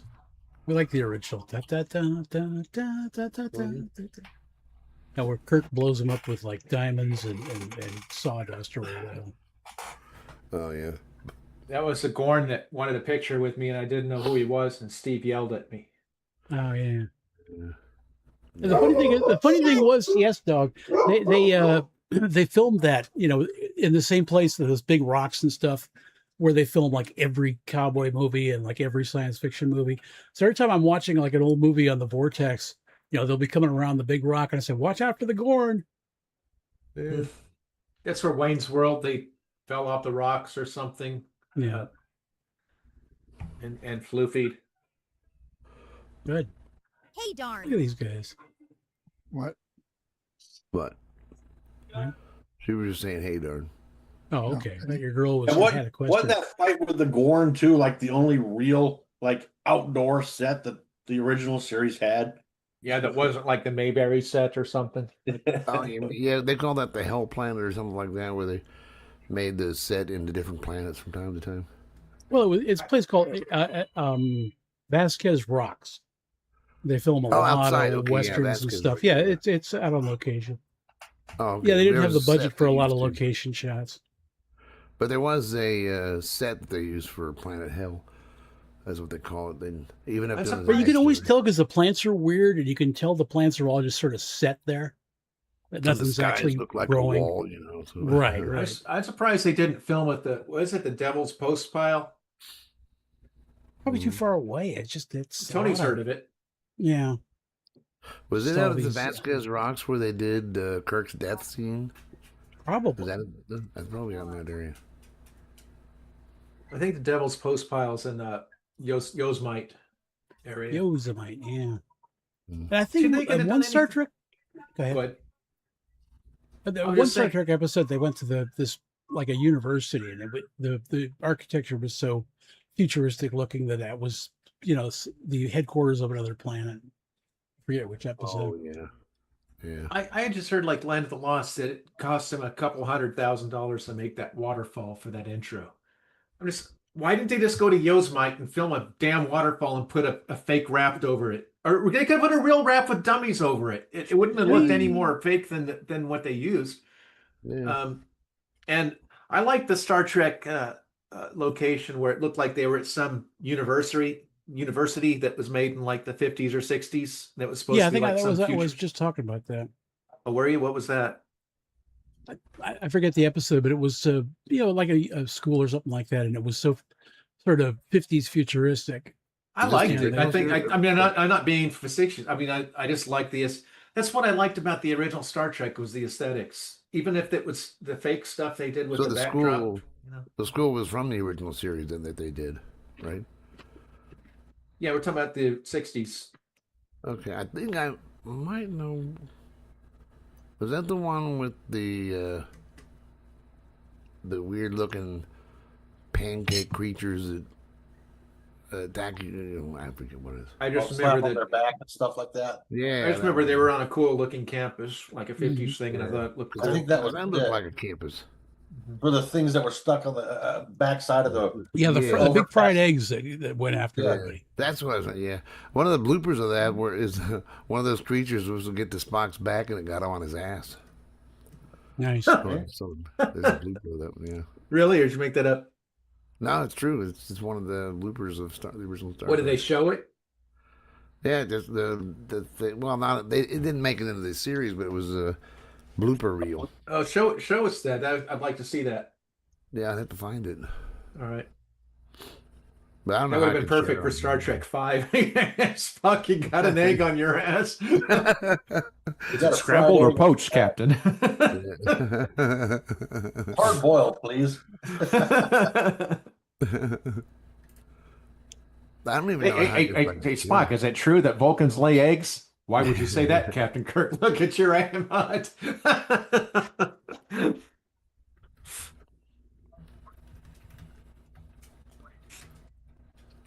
So is that penguin like the first officer, darn, or? Yeah. Ensign expendable. Okay, yeah, red shirt. We already said the red shirt, but we thought, even Scotty wore a red shirt, so we thought maybe he might be a little, higher up the food chain. Yeah, I'm not really sure. I think they kind of jumped the shark when they started hiring penguins, Yeah. but they wanted their Oscar. That's true.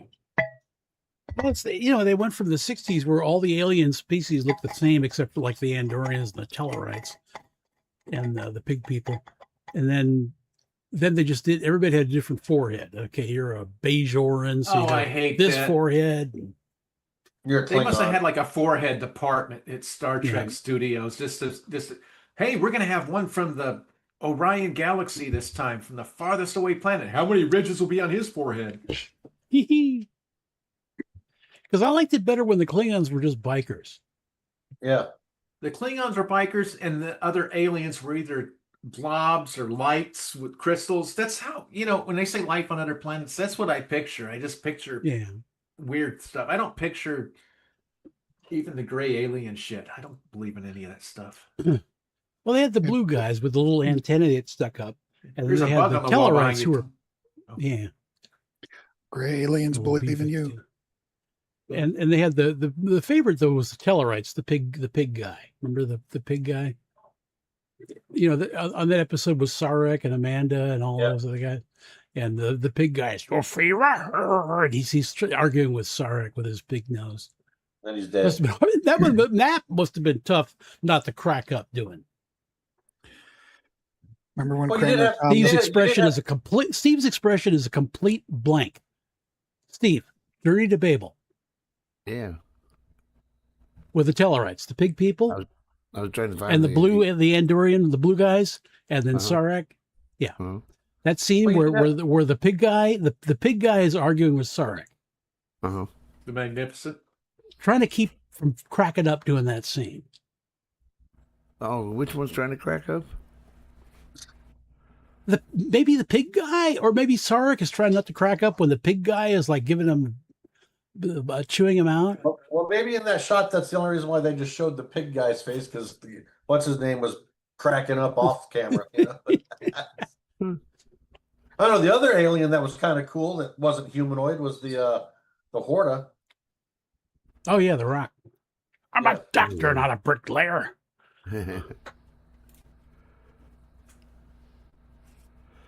Yeah, that's funny. But I didn't even know they were trying not to laugh in that scene. Well, no, it's just my own speculation. Wouldn't you laugh if some dude with a big pig nose was coming up to you and chewing you out? Oh, well, probably.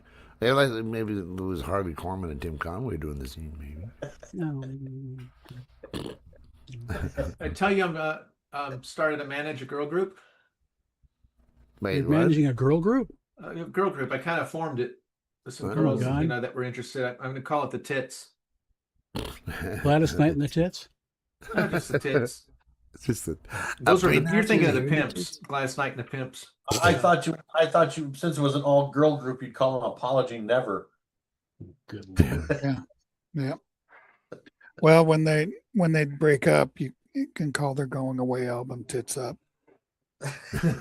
Tits up. Oh. Didn't we have a make an apology none like a compilation out there and called "Kiss This" or something like that? It is, yeah. It actually had a Darren like Photoshop. It had this woman with her bare ass, and she was bent over with her ass pointing the camera. I think you I dreamed watched that. another one of your Transformers No, today. you made a few like kind of R-rated album covers ideas. I watched another one of your Transformers today. Which one? The helicopter one. The red helicopter? You know, she was like, "I'm only going to be a helicopter for a little while, right?" Or, yeah, she didn't want to be a whole helicopter. She just wanted to. Oh, that's right. She wanted to be helicopter-ish. Yes. Well, she wasn't going to be a whole helicopter until she started flying around and almost scalped Terry, and that's when he had to zap her into a full helicopter and land her because she wouldn't listen to him otherwise. That was Karen who does Stacy's voice. So I'm doing a new one. I'm doing the Q&A where they ask Judy the questions. And I made a new set. It's actually on the west side of Luxo City, the big city that was in the last movie. And they're in a big parking lot overlooking the city, and it's got a big skeleton of an oil tank. You know, sometimes you see them, the big old rusty skeletons of an oil tank. So I know at first he's going to become a She-Hulk. Oh, geez. But I thought of starting it off again where Stacy in traditional forms, she wants to be a car because that's like her new thing. So I thought Tracy could just be sitting inside Stacy and asking the questions and watching the carnage. Yeah, I want to be a character, but you're not going to do any more movies, so. I want her to be like a super groupie that just walks up and asks you guys for your autograph. Can I have your guys' autograph? Well, you don't have to have a feature film to have that.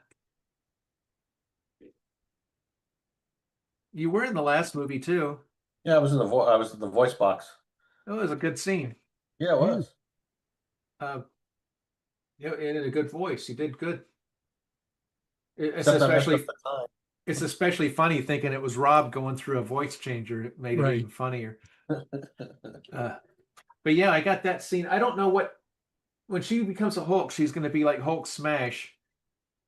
I didn't know if she's going to start smashing the car, the Stacy car, or if she's going to like punch the oil thing and bend it and maybe shake it.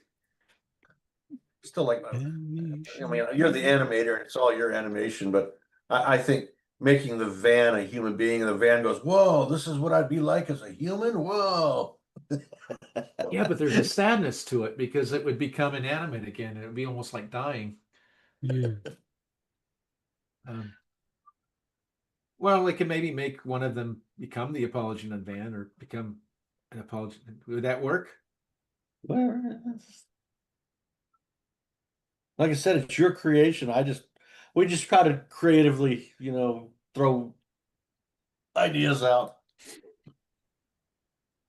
Yeah, I mean, we need something else with the chainsaw, though. That shit's funny. Yeah. the chain. Every time I see that chainsaw, it's like, oh my God.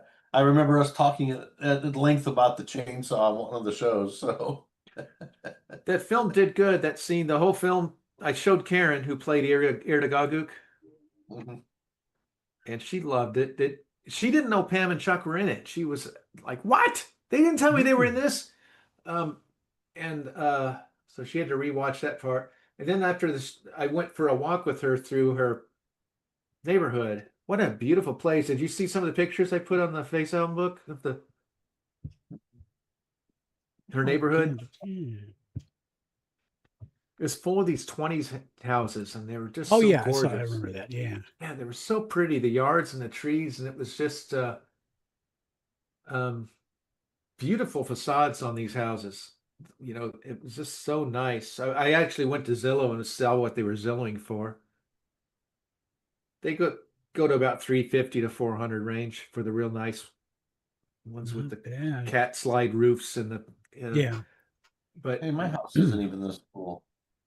Do what? That Tony's playing. My house isn't even this cool. Oh yeah. I do have. Well, no, that was a house of the future, all electric, with the cone of silence right there for you. Is that Disneyland? Is that Disneyland? Or is that Disneyland or like DuPont? But this was Westinghouse. It was a Westinghouse demo kind of thing. And Tony, Steve, before you go say something, I showed it to the Clancys who were actually in the movie, and Chuck didn't remember doing it, and we had to rewind it because he didn't know that was Pam and he was the mailman. He's like, what? So that's worth saying. And he stayed awake the whole time, which really surprised me because he didn't the years before, and I heard he got a lot worse, but he watched the whole movie. I was so impressed. Nice. So what you got, Steve? I do have the blooper where the pancake gets me in the butt. The pancake gets me in the butt. You ready for it? Let's see if this works. Let's see if this there goes. Oh, there we go. Here it comes. It's going to be a couple scenes after this. It's Spock fuck up. This is Adam Nimoy. His real son walks in on the bridge wearing pointed ears here. And now there it is. Here it is. It's the fried egg. Right on the ass. Okay, turn it off before we get a violation. Oh, I doubt they will because there's no sound to it. But doesn't matter. They ding me for shit that I've had in the background. Yeah. Get rid of it, Steve. I'm trying. I'll just grab something. That's not what I wanted. But all right. Actually, that looks pretty cool. Oh yeah, that's the Bridge of Your Endeavor. I'm petting my dog, not giving the penguin a hand job. Which was the bridge? Oh, okay. You're reaching through the penguin's belly. Nothing will beat Steve though, giving Chris Pine's Captain Kirk a belly blow. Yeah. Oh, you remember that? Yeah. That ended up on our Precious Moments, didn't it? I think so. We did. Yeah, the belly fart. The belly fart. I think it looked like I was. Never mind. What was even funnier is when you put a picture of Hillary and then you started to go down on her, and that's when Oh yeah. that's when Putz said, "I'd rather have a nice clean dick in my mouth than go down on that." Oh man. I miss our Putt. Well, this is when I had the green screen. I can probably still put that Kurt, Chris Pine picture. Yeah, I up. can't even get one of those in my house. What, the green screen? No, the big projection TV that just came down. No, this is a green screen I just hung on the wall behind No, me. he's This talking is about what I got before- behind me. Yeah, they had a movie screen that just rolls down. Yeah. They probably still sell those. Oh yeah, I can get them, but I said I don't even have one of those. It's like, damn. Or But a door, before I got a door. See, these guys have a door, Yeah, they do. and it goes shh.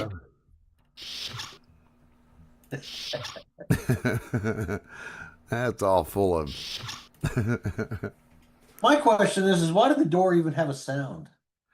Because they were covering up the noise it actually makes. Because if you heard the real noise it makes, it would on have the had set. like rollers in it.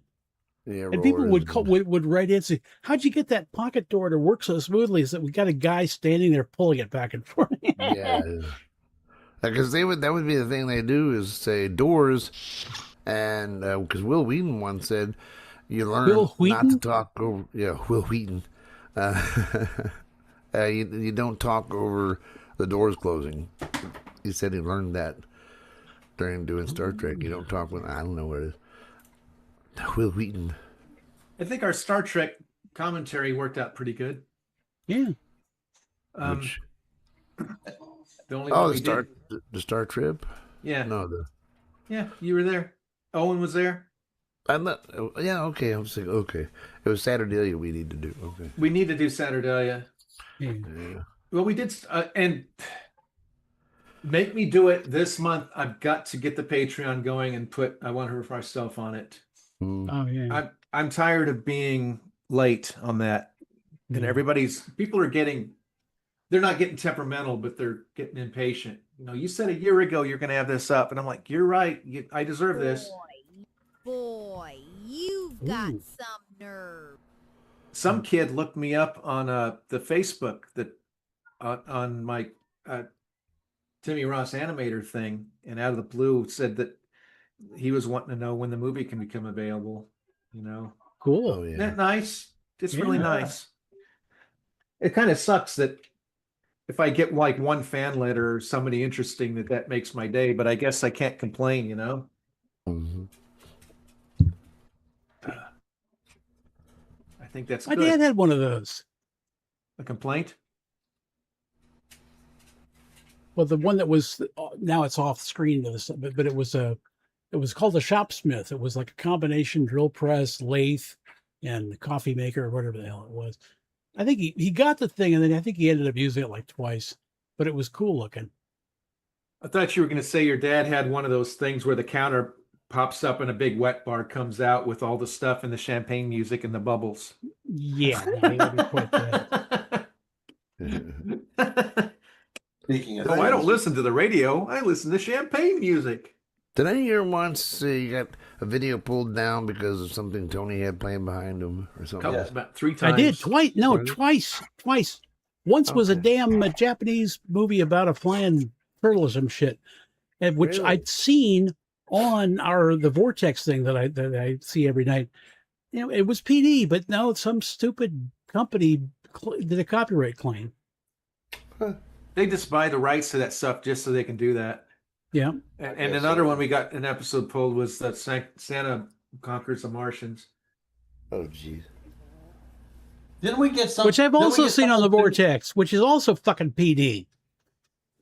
Didn't we also have something too where we played like one of Putt's videos? One of his music videos or Or something like maybe I that? played one of his songs or something. Well, no, you Sounds played an familiar. Apology None song. We got a damn warning. That was just a Yeah. warning, though. Yeah. Well, my Apology None stuff, I get warnings for my own stuff, but it says that the creator said it's okay for YouTube. And I'm like, yeah, that was me. Yeah. So at least I'm nice. At least I Yeah. Said my stuff's okay for YouTube. I don't But care. I have a question though. How can they're so pissy about this kind of stuff? But how can people do cover songs of big songs Well, and get away with it? you pay a certain organization like $200. It used to be $200. I don't know what it is now, and then you'll get a basically a license to cover that song. Because Or I if you're put watching my a video that's got like music on it, if you look down in the description, sometimes it'll say what the song is. yeah, It's but like you know, credited. like my the Partridge Family and the Nickeljack song I did, I have covers of it up on YouTube. No strikes, you know. I'm not monetizing it or anything, but you know. It's because the algorithm detects the actual song. It detects the actual.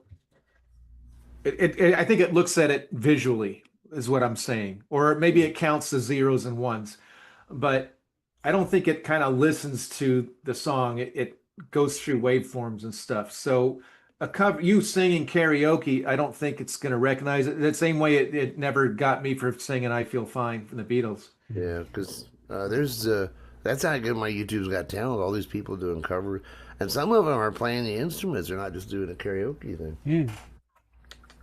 Where's your mask, Scooter Dooter? It's okay. Like Because I 5, was 6 able years to ago, watch. I got a 30-day ban from Facebook for posting a post that I found on Facebook. What? What was the That's good. post? Oh, I don't know. Oh, it doesn't matter. Yeah.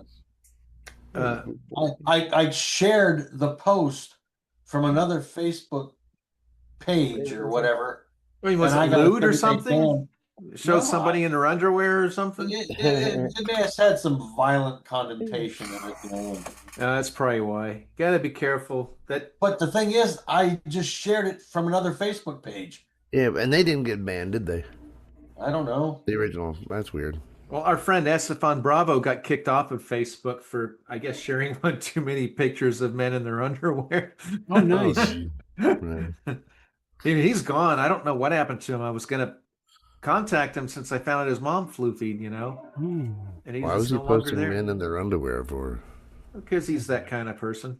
Oh, Yeah. well. Look at that. There's the little communicator there. It's like a Star Trek house. Look at this dude. Oh. All that modern shit. They still got the goofy TV set. Oh, that's one of those Russian? Yeah, balalaika. You know, I heard a bass one of those. The bass ones are beautiful. They're so big, and I saw a little like a trio or a little quartet in a lobby somewhere, and the guy was playing that for the bass guitar. You know, just acoustic, and boy, it sounded good. I mean, you didn't even need to amp the thing up. It was just really nice. I'd like to have one of those. You know, looking at this house. So speaking of historical facts, that historical facts I posted today on Messenger, I thought was interesting. That the Corsair and the ME-109. Yeah, you know what I was trying to think, because the British Fleet Air Arm, I think they used a few Corsairs, but I don't know if it was in the Med or if it was in the Pacific or what. I thought the Corsairs were primarily Pacific, at least according to Blah Blah Yeah. Black Sheep, they were. Well, initially they couldn't be used off of carriers; they were too hard to land, and so they modified them a bit, raised the entire. That's why they had that kind of a humpback look to them, because they raised the cockpit up so the pilot could kind of see better to be able to land on the carrier. And the Corsair also had those gull wings because the propeller was so big that they had to lift the plane up higher off the ground. That when Tracy became she's become a model one, and then Tony wanted her to. That was his idea to have her become the. Because I was thinking about getting her to be a Learjet or something in that scene in the new movie, and he said, "No, make her a Corsair as a tribute to the original." So he did. Now, Big John at Treble Clef, when he watched it, he just yelled out, "Oh, that's a Corsair! I love those planes!" You know, he was really impressed with it. So I don't know if anyone else got the reference. I'm sure they did. No, I won't know because none of the Transforma people have seen the movie, so that's probably why. Oh. Or maybe a few of them. You know, I find out people had seen our private showing that we did on YouTube. Remember? Right. I still got that downloaded, I think. Yeah, some people have have commented on it. Well, why don't you do it like you did this? And I'm like, oh, you saw the movie. So I got to put it on the Patreon. I got to get off my ass and do it. I've so many things to do. Yeah. I was like dreading it because I'm like, I'm going to have to remaster every song on Hideaway and single track the vocals and make sure they're, and I did it all Monday. I did it all yesterday. I just got to listen to them. I got to listen to them on the headphones, in the truck, on the computer, like I got to make sure that none of the vocals are too loud or too soft. You know, that Oh. I hate having to do that. That's actually how I find out how good my way back top 10 countdown sounds. I listen to it in the car. Oh, yeah. Isn't that funny? Because I've listened to that album for 2 years, and I listened to it in the truck on the way home before I released that album. I wanted to listen to it on low volume and catch any mistake, and it sounded pretty good. It passed the test, and I don't know why it just sounds like a robot now, and it didn't then. You've always been one to like go back and redo stuff. I've never Yeah, redone an album before. Well, here and there you've like redone something. I redo Fun Hours because there's only 21. There's 21 Fun Hours throughout their whole history. And the first time is 5 years ago, I went through them all and I took out all the shit songs, the ones I didn't like, because there was a Fun Hour every week. So there was some shit song. There were some requests from people I don't even know anymore that requested an 80s song or some bullshit. Got rid of those. And I made the off the wall, the funny stuff that was happening between the songs. I made them more cohesive, like the tie-dye with the tie-dye explosion. Did you redo that? I didn't redo it, but I put some things before it. Like I got Terry saying, Tracy, what are you doing? And she's like, I'm mixing this or whatever. It's like, Tracy, stop that. It smells like an ammonia popsicle. Are you going back and redoing these, taking Terry Trail out and calling it Tracy Trail? Is that what you're doing? No. Okay. But if I put something new in it, like, no, the only thing I did is if I play like a Shaz sweeper, and I say Terry, or Putt says Terry, I'll say this is so old that she was actually using her middle name Terry before she actually used Tracy. I would explain that. Her middle name is Tracy Terry Trail. Yeah, but I didn't change anything in the skits except I might add a little to the. I think there might have been one where I took Josh out just because it sucked, but it's the same skit, same lines, but mostly no. I tried to keep them faithful. I just got rid of some of the crap songs.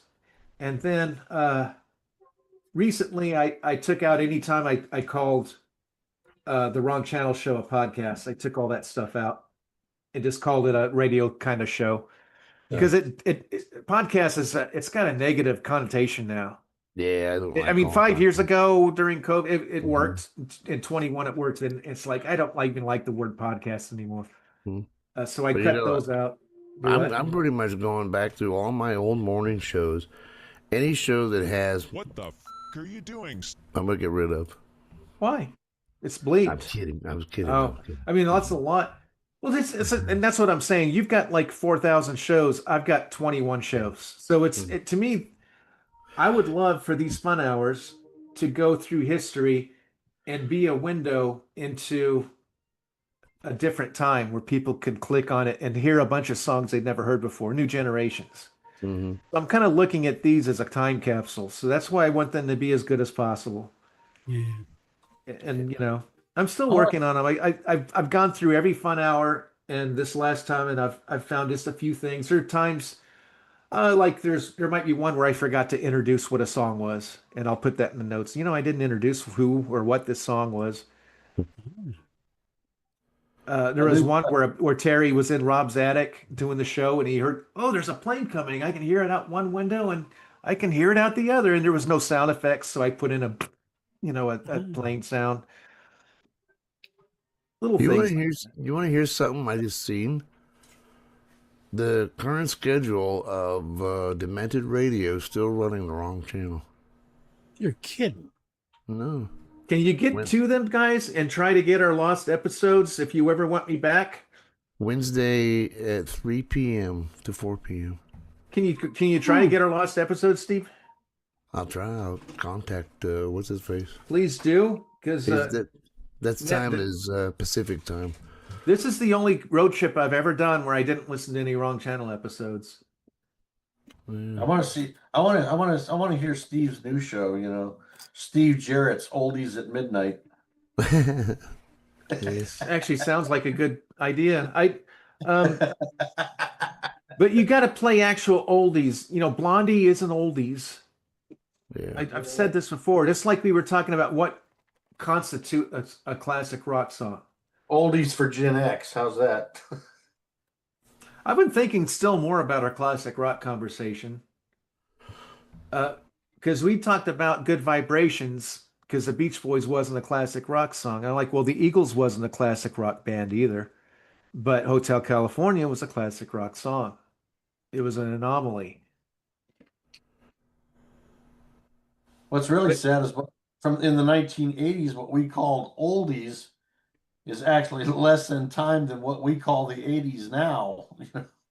Yeah, but I mean, honestly, and I've said this before, there was an oldies station I used to listen to when I did construction stuff, and they played oldies. Now, oldies was 50s and 60s. It included Motown, but it was all AM pop from that. You know, Del Shannon, Lou Christie, Frankie Valli. It was all the Beatles, you know, Rolling Stones, Tommy James and the Shondells, and it went into the 70s with some of the stuff. You know, they could play I Like to Teach the World to Sing, or they could, you know, there were songs that, you know, the Candyman, there were songs that went into the early 70s that were oldies.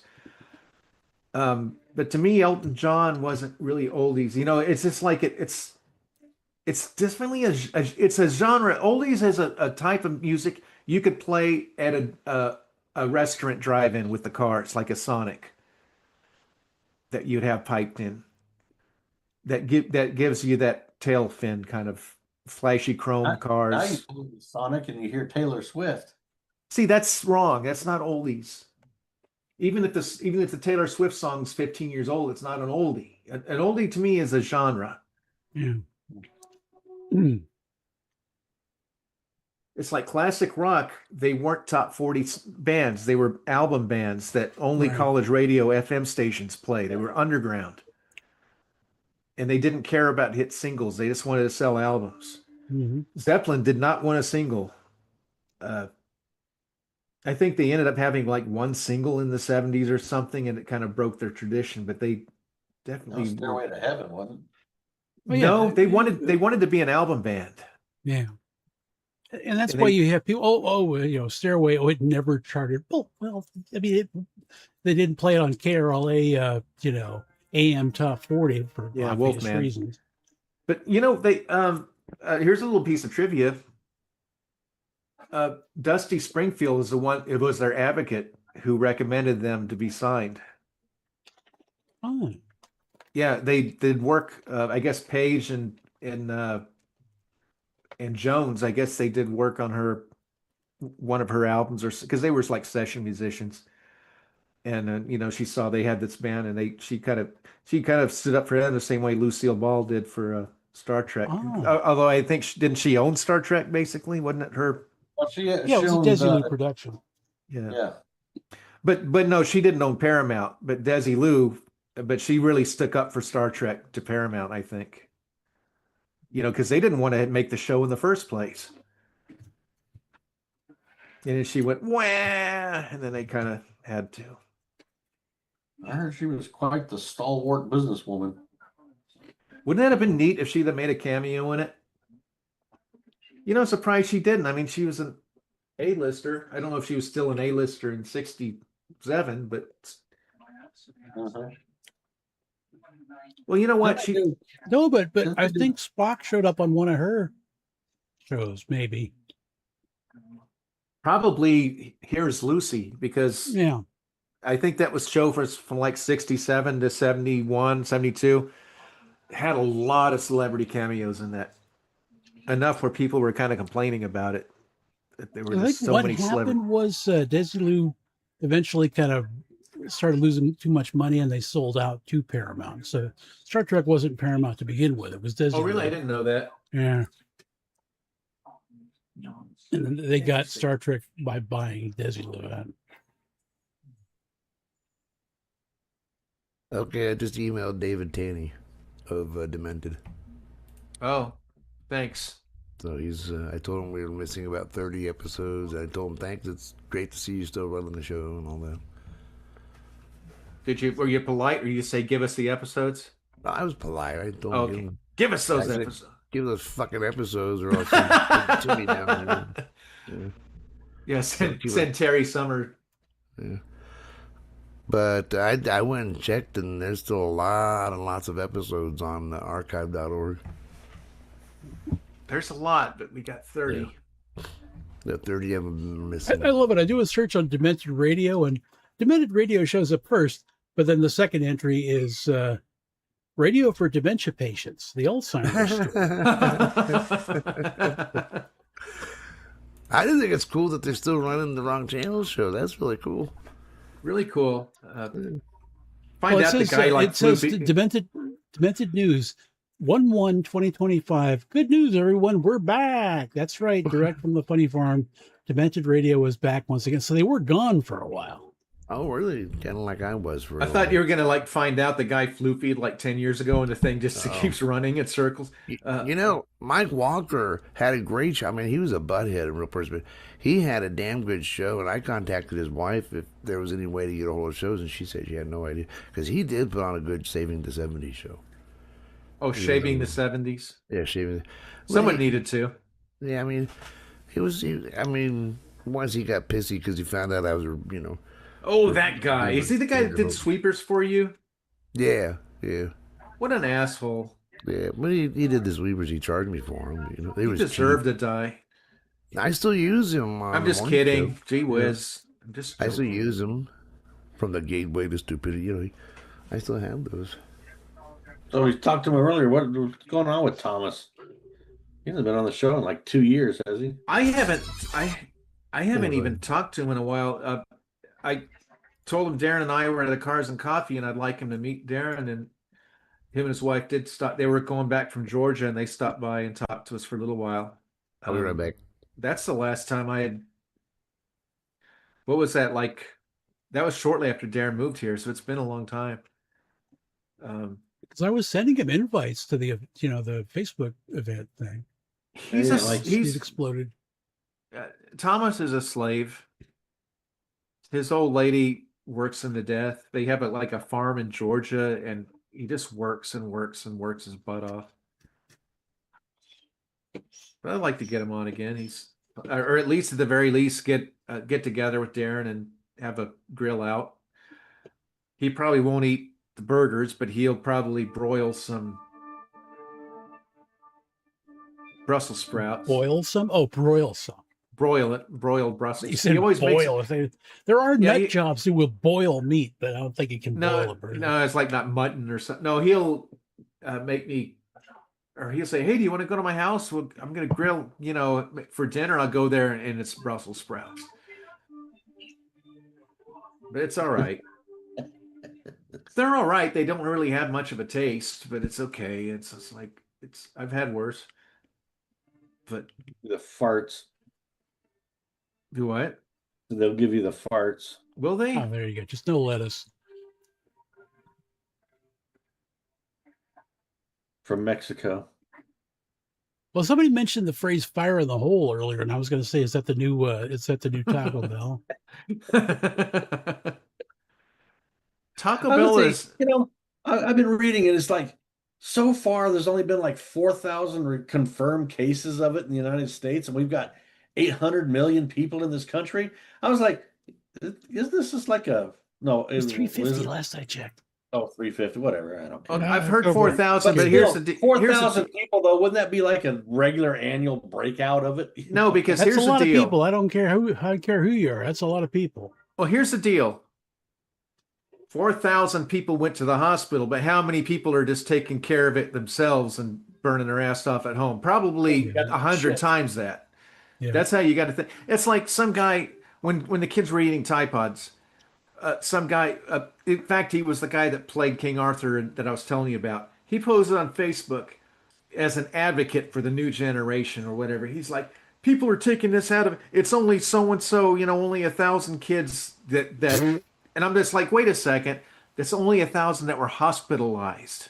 That's extreme to be hospitalized over eating a Tide Pod, but there's probably 100,000 who ate them and just got sick, and there might be another million that ate them and didn't get sick. It's just like. Yeah, there was 100,000 that didn't want to tell their parents that they ate a fucking Tide Pod. Exactly. You're talking extreme cases, the ones that have to go get their stomach pumped. And it's the same thing with people that have to go to the hospital for diarrhea. That's bad. And so if there's 4,000 people that did that, there's probably 400,000 people that are just dealing with it. I had Now, it all weekend. I know all about it. Oh, little Judy, who's in the Transformers stuff, she's just parent because that's all she eats is vegetables. She doesn't eat meat. Thought you were talking about Tide Pods. Yeah, she eats those That's too. all But she no, eats is Tide Pods. Yeah. yeah, but she won't. She's afraid to go to Taco Bell. She's afraid to go anywhere that has anything green in it. I mean, she's paranoid. She's like I am with AI. That's how she is with this virus thing. Vegetables. You know what it is? It's these people like in Mexico. They use human feces for their fertilizer and shit. I wish I could find. I saw this years ago.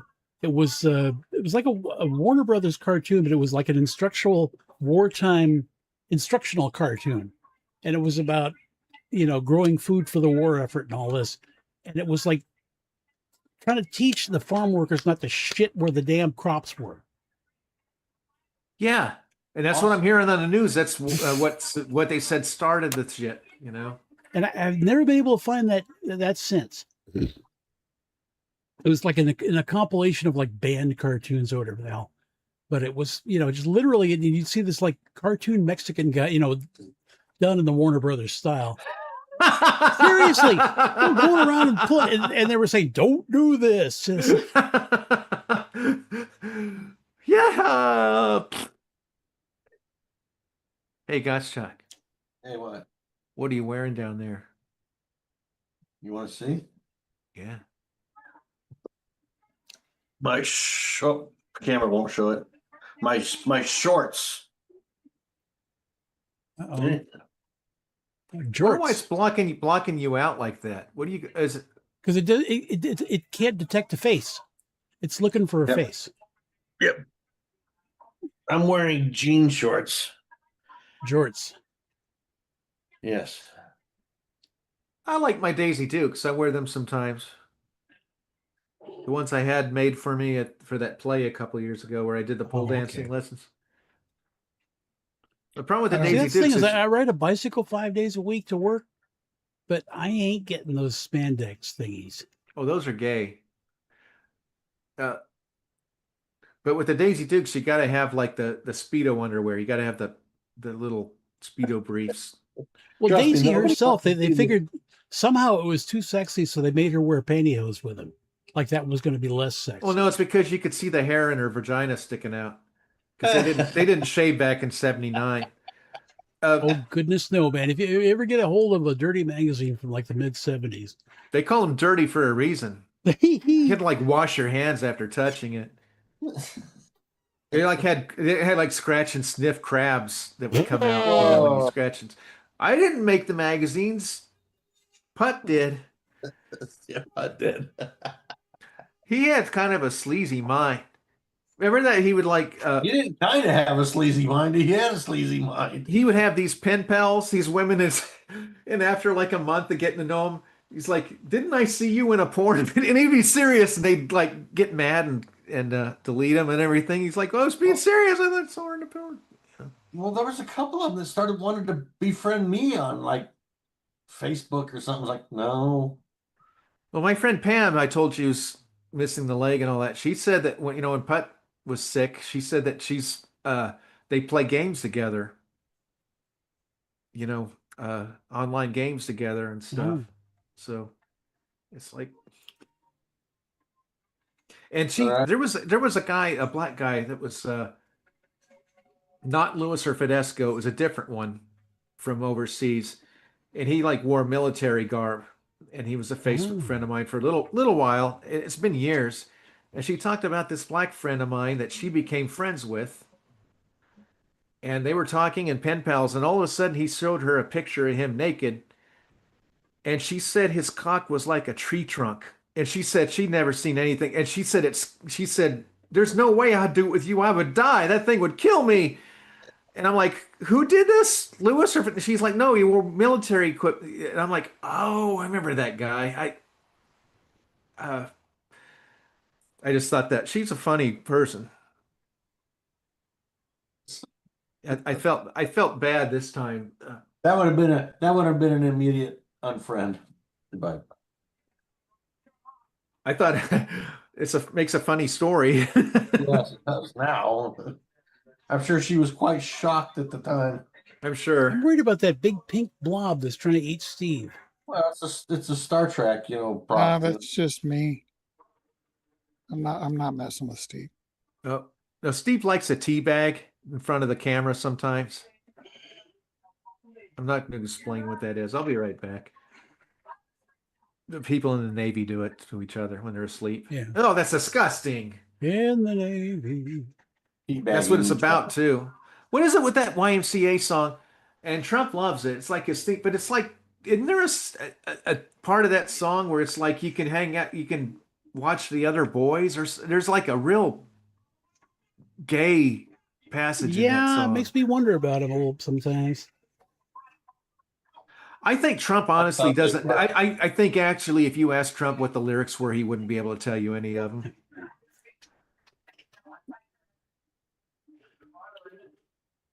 But nobody listens to song lyrics. I mean, there'll be a song on, Steve will play a song on his show, and I'll make a reference to the lyrics, and everybody just says, "Hmm." You listen to lyrics more than I do, but even I listen. I'm kind of the camp where I don't want to hear lyrics because it'll ruin the song for me. How Do I Feel from Ambrosia. I loved that song. It was part of my soft rock Spotify playlist. And then all of a sudden he leaves it to the last verse. I'm doing good. I got a wife and kids and we're doing really fine. Hey, you want to get with me tonight? What the?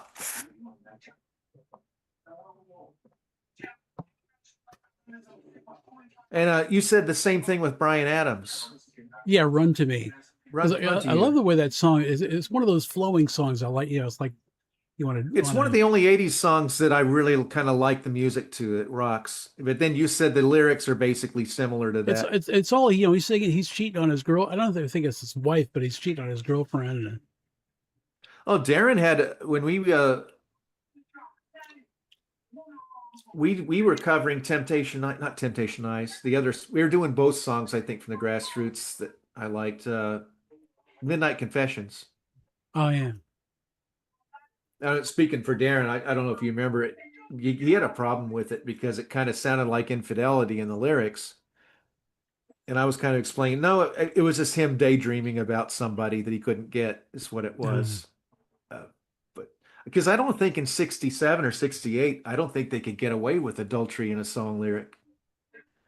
But there was a lot of dreaming. Happy Together was a huge song, and Howard Kalin explained that no, if you listen to the lyrics, he couldn't have the girl. He was just it was just in his head. I disagree. I think. Go ahead. I'd have to listen to it again. But I before you start, I think it was his own interpretation because I think if you listen to the lyrics, he could be singing it to somebody. So go ahead. But there's so many songs about, he's banging you now, but I'd want to take you back. And I'm thinking, no, you what? She cheated on you. You don't want her back. She's used now. Yeah, what you got going, Steve? That you can't like unscramble that egg. It's like that song from Rupert Holmes. I can't remember the name of the damn song. Escape the Where he's Pina cheating Colada on his song. wife with his wife. Yeah, Escape. Yeah. They were both going out trying to cheat on each other. They were both cheating on each other with each other. So they both deserve to be in a bad song. Yeah. This, He actually had a song that was better than that. What was that song that was better? him. Him. That was. Yeah. That was. Him, It's a, him, him, him, him, him, Yeah. him, him, him, him, him, him. God, It's I a hate dumb that song, but I hate. I don't hate it because I finally heard it. I'd heard how bad it's in Dave Barry's book of bad songs, and I finally heard it on, and I was just like, oh, it's not as. It at least has a melody to it. Not my brand. It does. It's just you that word understand. doesn't work in a song. It's just goodbye to me or stay with him. That's what it is. Yeah. So here is. This is only a drill. Yeah. This is only a I drill. I recommend this product because when I worked in Alabama, we had these giant DeWalt drills, and every year I had to buy a new battery, which was $90. And finally, and that's the drill that broke. I broke the bus windshield with it and all that because they were just so big and clumsy. Well, I finally replaced it with this little bitty drill. It's a little bitty thing, and it worked. It's a powerhouse. It did better. It has more torque than the DeWalt. Has a light on it. Has the meter for the battery. Oh, And it's just a little bitty drill, and the batteries you can buy like a set of 2 on Amazon for like $20 or something. It's just cool. like I bought that for my birthday after the divorce 11 years ago, and I not to brag because I'll break it if I brag, but right. I used the heck out of it. I made the monkey bars with that drill. I mean, all the hole saw going through these, Yeah, 2x8s every. I recommend it. It is a Milwaukee. Oh, Steamer. Milwaukee, Steamer. yeah. It's an Milwaukee steamer. It's an M12. Him. Oh, okay. So it's a Milwaukee M12 if you ever look at it. That's my That was like our recommendation. neighbors over here. A neighbor here, he's got like lawn stuff, gardening stuff that's Ryobi. He's got a Ryobi mower. It's beautiful. It's just makes no noise at all. Yeah, And so what does he do? He plays friggin' gangster rap while he's mowing the lawn. Oh, you got to make the noise, I guess. I'd rather That's hear all my wife damn Briggs and Stratton than that. That's what my wife has for all her yard stuff. Her weed whacker, her lawnmower, everything's all Ryobi because you can use the same battery. Oh, yeah. Well, you Oh, can with yeah. Echo too, and Ego is what I'm saying, and Eco. I think Ego's better. You guys My really my need to weed get a eater life. that I bought Ego, I bought it probably 3 or 4 years ago, and I'm still on the same spool of line. But Kiana sent me a meme and it said when men get married, they have to use the Harry Potter sorting hat to find out what house they belong to. And it showed Ryobi, Milwaukee, DeWalt. we Well, had a, Ryobi's what Home Depot's product, isn't it? Yeah, Yeah. we that's had what I a always had, but I'm moving away from it. I don't know if Darren remembers when we had a Makita, something like that. It was a hammer drill with the aqua colored teal ones, and when he worked for Jack, and there was a time when a hurricane was coming, and I was going through the brick with the hammer drill, putting plywood on my house, and somebody heard the jackhammer, and they were like, "What is that?" I said, "It's a hammer drill," and he's like, "Can I borrow that when you're done?" And I'm like, "Sure," and so I hear him doing it, and he asked me, "There's a neighbor here that would like to borrow it too." I said, "Anyone can borrow it. Just remember the source." So all across the neighborhood that evening, I'm hearing my hammer drill all these different houses, and I got it back. And then Robert, my little black helper friend, one day I guess I was gone, and I came back the next day, and he's like, "Dan, that hammer drill, I couldn't get the thing out, and I tried to put channel locks, and he tore the shit out of this part of it because it was like plastic. He tore the shit out of it trying to get that, and he couldn't do it. I just put my hand on it, put it in reverse, and got the drill bit out, and I put it down, and it's like shaking my head, and he was just like, kind of like Jack, our Dick Van Patten, our boss. He only yelled at me once the entire 10 years I worked for him because there was a bucket, and we had let concrete harden in the 5-gallon plastic bucket. Now we know why none of you felt. So he's like, I'm like over the trailer, he's like, and he starts yelling at me about, "See, you guys ruined this 5-gallon bucket by leaving the concrete in it." And I did the same thing. I hit it upside down and went, and the concrete fell out, and I just shook my head and made him like do the walk of shame. Yell at me, you son of a bitch. Yeah. I'll be right back. The last time anyone talked to me like that, I got a reach around. Yeah, that might make a precious moments, Steve, from a couple of weeks ago. It was our reaction to that. What? Oh, did I use that before? Yeah, you did it before, but our lack of reaction made you kind of laugh, and it made it kind of funny. Oh. I think I part of it remember is that I was that particular gold imp. It was just kind of funny, everybody's look when you did that. Well, you know how I get when you guys start doing car talk? I made a new one. You guys ain't talked about cars yet. Oh, just squeeze me into a Ziploc bag. Here we go with more damn car talk. She should make it like a car meme. No. Like Every dude is into cars.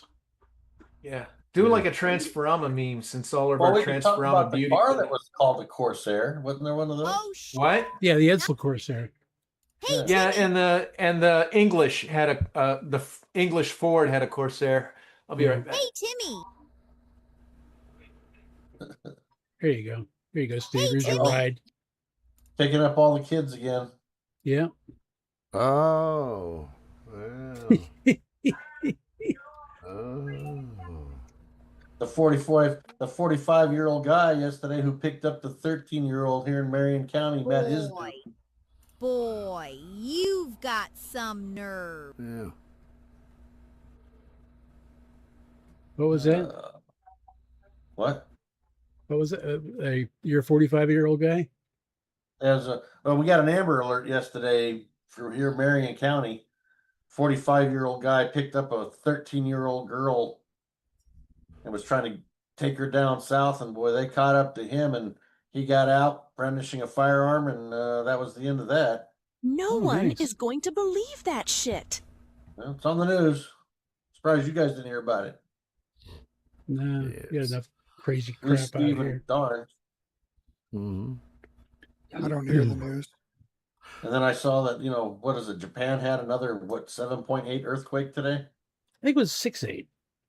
Was it 6.8? They're kind of used to those. You think kids really were that stupid back then to get in a car with Yep. cars spinning like that? Because we were not taught about any of that. Yeah. Predators. I did not know there was such a thing as a homosexual until like in seventh or eighth grade. One of the classmates come in, we're it's like between classes or whatever. There are guys who don't like girls. They're into other guys. We were all looking at him like he was crazy Yeah. because we never Yeah, heard we anything didn't. like that. Yeah. What? Homosexual. Homosexuals. Mhm. We didn't know any of that stuff, Yeah, just till we high just school, simply not too. aware that it's such. Even though we'd all grown up watching Paul Lynde and Charles Nelson Riley and all these guys. No, But just because they talked funny, we didn't think that they actually liked sucking cock. Yeah. When I saw Paul Lynde and Charles Nelson Riley, I never even did make a connection about that kind of thing. Why would Liberace. you? Why? There was no reason to.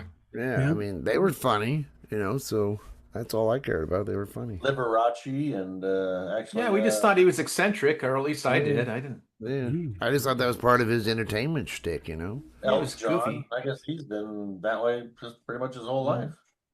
But then when I saw Richard Simmons, I'm like, okay, now that is. Yeah, he introduced us all to Gatum. Yeah, get him. Yeah, Yeah, It made it fun. He was gay. he was gay. Okay, let's sweat to the oldies. Go away, girls. Not you. Who never wore a red headband in any show ever? Who didn't? Richard Simmons. Why not? Well, that's one of the Mandela effect things that are saying that our generation remembers him wearing a red headband, and you can find no. I never remember him wearing a red bandana or a red headband. I never looked at him that close. Yeah. He was on General Hospital in the early '80s, late '70s as himself, a exercise guru. I just remember he had shapely legs. I just said that as a And you didn't kid. pay attention to him that close. Yeah, Well, you it's did pay because I was a attention. kid with skinny little knobby knee legs. I had like deer legs. I still do. So it's like he had these nice shapely legs. I'm like, I wish I could have shapely legs. I remember in the '80s when Jane Fonda came out with that workout video, and I absolutely hated it just because my dad was a Vietnam veteran. And Oh yeah, Yeah. there you go. Oh, yeah. Hi, Wendy. Hi, Lou. Wendy Lou. How you doing? She says, sorry I'm late. Yeah. I had practice at church because the teens are performing to play one more time tomorrow. Oh, dress rehearsal. Well, Yeah, break a leg. Yeah, regularly. But that Jane Fonda, I had no respect for her after I found out about that. When Well, if find you out, watch like- the movie Barbarella, you'll gain all new respect for her because she's buck naked for the first 10 minutes of the movie. I don't want to see that shit. Oh, in her prime. Oh boy. Talking about Jane Fonda. Yes. Why would I want to see? Ugh. There's other pretty girls. Yeah. Yeah, Cat Yes. Stevens was like that too, and then he became weird. I Yeah, like but never pretty good. Duran. He was never a good looking woman. No, I just meant his songs were good in Oh. the '60s, and then he became like a weirdo. Well, except for that Saturday Night and I Ain't Got No Weenie or whatever. Yeah, he had no business doing that song. That was the Or Saturday goofiest Night, damn yeah. song. Got some Yeah, my money mom- because I just got laid. Yeah, my mom. Yeah, I just got laid. My mom used to play an album.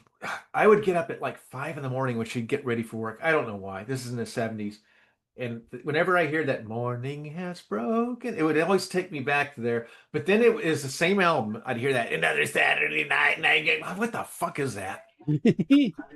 I actually like his '60s. Like I Love My Dog, and was I Love My Dog as much as I love you. Did you ever hear that one? He had some Doesn't good he- songs in about '66. Doesn't that he era. sing "You Are So Beautiful"? No, that's Joe Cocker. Cocker, yeah. You are so beautiful. You can't reach Hey, that come last on, one. kids, get in my car. I got some free candy for you. Yeah. They used to show Dennis Wilson would do that song toward the end of his life. He would sing it live, and everybody's wonder. He would be like, "You are so beautiful." What the fuck? What do you like about that? Oh, Dennis got a raspy voice. Oh, it was terrible. Then it was terrible. His Well, nicest it's moment was the smoking. 1970 Sunflower album. He did a song called "Forever," I think it was called. It was a pretty song that he sang lead on and wrote. Uh-huh.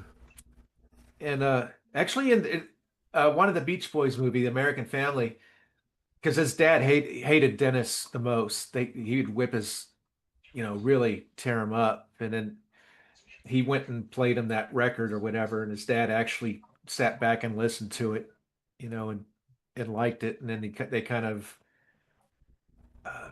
he gave him his T-Bird, his Yeah. '59 red convertible T-Bird. At least in the movie he did, and. Well, I know. He says, yeah, I borrowed that car and you whipped the shit out of me. And he says, we all do things that we regret. It was But- like the most special moment you'd ever get from his dad, Yeah. I think the only song I remember Dennis singing lead on as the Beach Boys was "Do You Want to Dance." Did he Do do you lead on wanna that? dance? Yeah. Do you want to dance and hold my hand? He did lead on that one. Nice. I know Al Jardine did leave on some of them. Since you put me down, there's been else puking in my bed. He did the lead on that one. Yeah. Oh, Wendy, I was showing the guys this. It's hard to tell. That's the old Gatorhead, the one that broke. And the new one's not painted or finished yet, but the new one has such a different shape to it. That's a gator. I thought it was like a dinosaur. Or Well, dragon. look at how much more full the new one is, Yeah. and it's got a more pronounced nose, and it's just more. Yeah. Just got to get the jaw to work. Yeah. I made a prototype, and I got the jaw to kind of work. It's so much more solid piece than that other one. So let's see.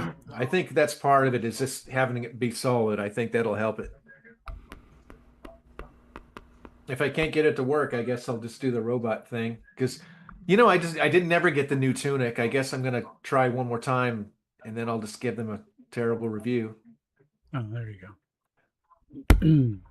But Wendy, I was watching the new movie, and you remember where Terry becomes the Drow elf in that dream sequence thing?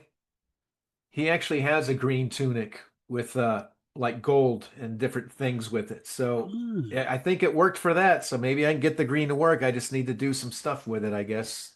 Some different pieces. This pisses me off. Pay like $200 for something and get ripped off. Boys Yeah. beware. I don't like the tunic that I had before because it's claustrophobic. It's so stiff. It's like putting a gunny sack over your head. I had to actually cut part of the chest down just to get it off the first time I put it on. Ouch. It reminds me of something Gottschalk would have made. You know, What's that? I don't know. I was just changing the subject because mine was boring. We were listening to you. Well, I'm not blaming you for me being boring. Hair. I'm always boring, so I don't blame anybody. Or I blame everybody. Especially those damn Chinese, huh? Oh, Jesus Christ. Give me a I didn't Hey, say I've got to anything. get down there and do. I don't know what I'm going to do. I never had to beg for a raise before. All my life, I never had to beg for a raise. I don't know. You're gonna have to go in there and kick some ass and chew some gum. And you're running out of There you gum, go. Tony. Oh, that's when you chew it with your butthole, the gum, and then you show them. Yeah. If you go to your bosses and pull your pants down and you're chewing gum with your asshole, they're going to take notice. And escort him off the property. They can't. He's their bread and butter. They don't know that. I should just say, I'm taking the next week off. I'm taking my vacation. And then see how many panicked phone calls I get that first night. Oh, how do you do this? Oh, how do you do that? I'm on vacation. Leave me alone. Turn your phone off. Because I did that when I had COVID back in 21, but they had two people who could sort of do the control room, and they got rid of one of them. So good luck with that. Yeah, take your week vacation. Come out here, Tony. I mean, it's hot and humid here. What do I got to go there for? Hey, they didn't say come like right now. Maybe I will be successful if I make, and this isn't a Seinfeld reference. This is in a whole different vein, but imagine if I made like a whole concept album about nothing. It's like, every song, there's nothing there, and just every song is just hollow and about nothingness. That sounds pretty nothing. Lots of instrumental passages in the songs, Sounds emo. We made a Didn't know short you were movie into that, in the Darren. audiovisual class in high school. It A was what? called an audiovisual class in high school. Mhm. We made a short movie called The Day Nothing Happened. We had like somebody dressed up like an alien. It was a big, huge alien fleet approaching the Earth, and they all went, hey, eh. Do you have a recording you can show us? Oh no, I haven't seen it since we showed it in the class. I think the most genius thing, and I hate giving these guys credit, but it was the Folksmen, which is Spinal Tap as the folk band that they did later in life. Yeah. They had a song on that movie A Mighty Wind, which I highly recommend. It's a funny movie. But they have a song called Never Did No Wonderin'. It's a very dramatic folk song where they're playing the guitars. Never did, and it's all these heavy hitting lyrics about steam trains and this and that. And then when you actually listen to the lyrics, it's about their dad never doing anything. He never rode, never did this, never. And it was just like all these dramatic. It was very genius the way they did it, because when you actually listen to the song, you're thinking this very dramatic, powerful stuff. And then when you read the lyrics, it's like you start laughing because it's basically they never did anything. Trying to remember all the skits we did in that thing. We had like a Russian general sitting there, and he was getting ready to push the big red button, and he went, and then there was like a guy. Guy getting ready to rob somebody else, and he went, it's just. Just don't have the energy to. But it was called The Day Nothing Happened. It was like all these big things were getting ready to happen on this day, and people just went, It's pretty funny, actually. I like the idea. Steve, there's the plot for your new Star Trek. I was wanting to make a sitcom where everyone just stares at each other making goofy faces. It'd be more entertaining than about every sitcom from the 70s and first part of the 80s. I don't think sitcoms even became okay until Married to Children came around and said, this is, sitcom can actually be funny instead of being the same old corporate recycled shit. I actually searched on YouTube and I found a show that I really liked from the early 80s. And that was, what is it? The People one. Real People? Real People. They actually have the episodes on YouTube, and I was watching it. And I was sad that Skip Stevenson passed away so quickly. He was the reason the show was funny. Well, the black guy, Byron. Byron Allen. He's like a big Mucky Muck producer now. He started the Weather Channel. He started. Yeah, he's like a he's up there with like Ted Turner. He started the Weather Channel, and I think he still owns part of it, and he owns like several other networks and channels. And he's the owner of like a big, huge media conglomerate now, or some. I've heard he's the owner of A Lonely Heart. Yeah, that's the owner of A Lonely. Poop yourself.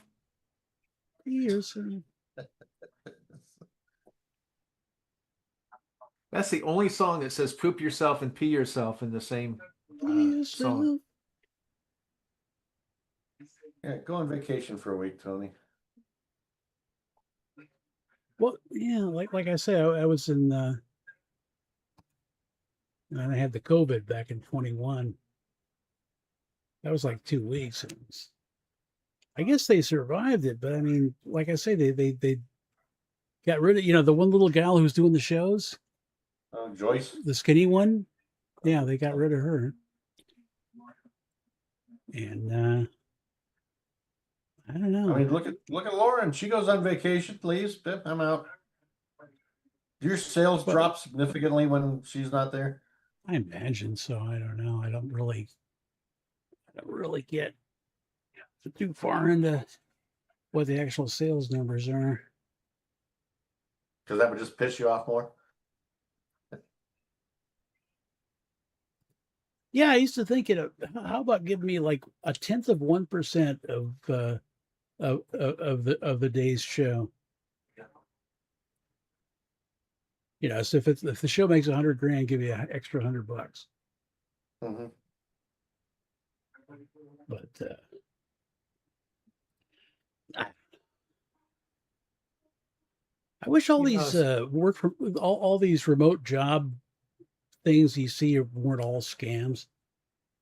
Yeah. Oh, send us $1,000 and we'll get you a job. No, I don't pay for a job. Thank you. Although I think AARP does some stuff like that too, so maybe I can go through them.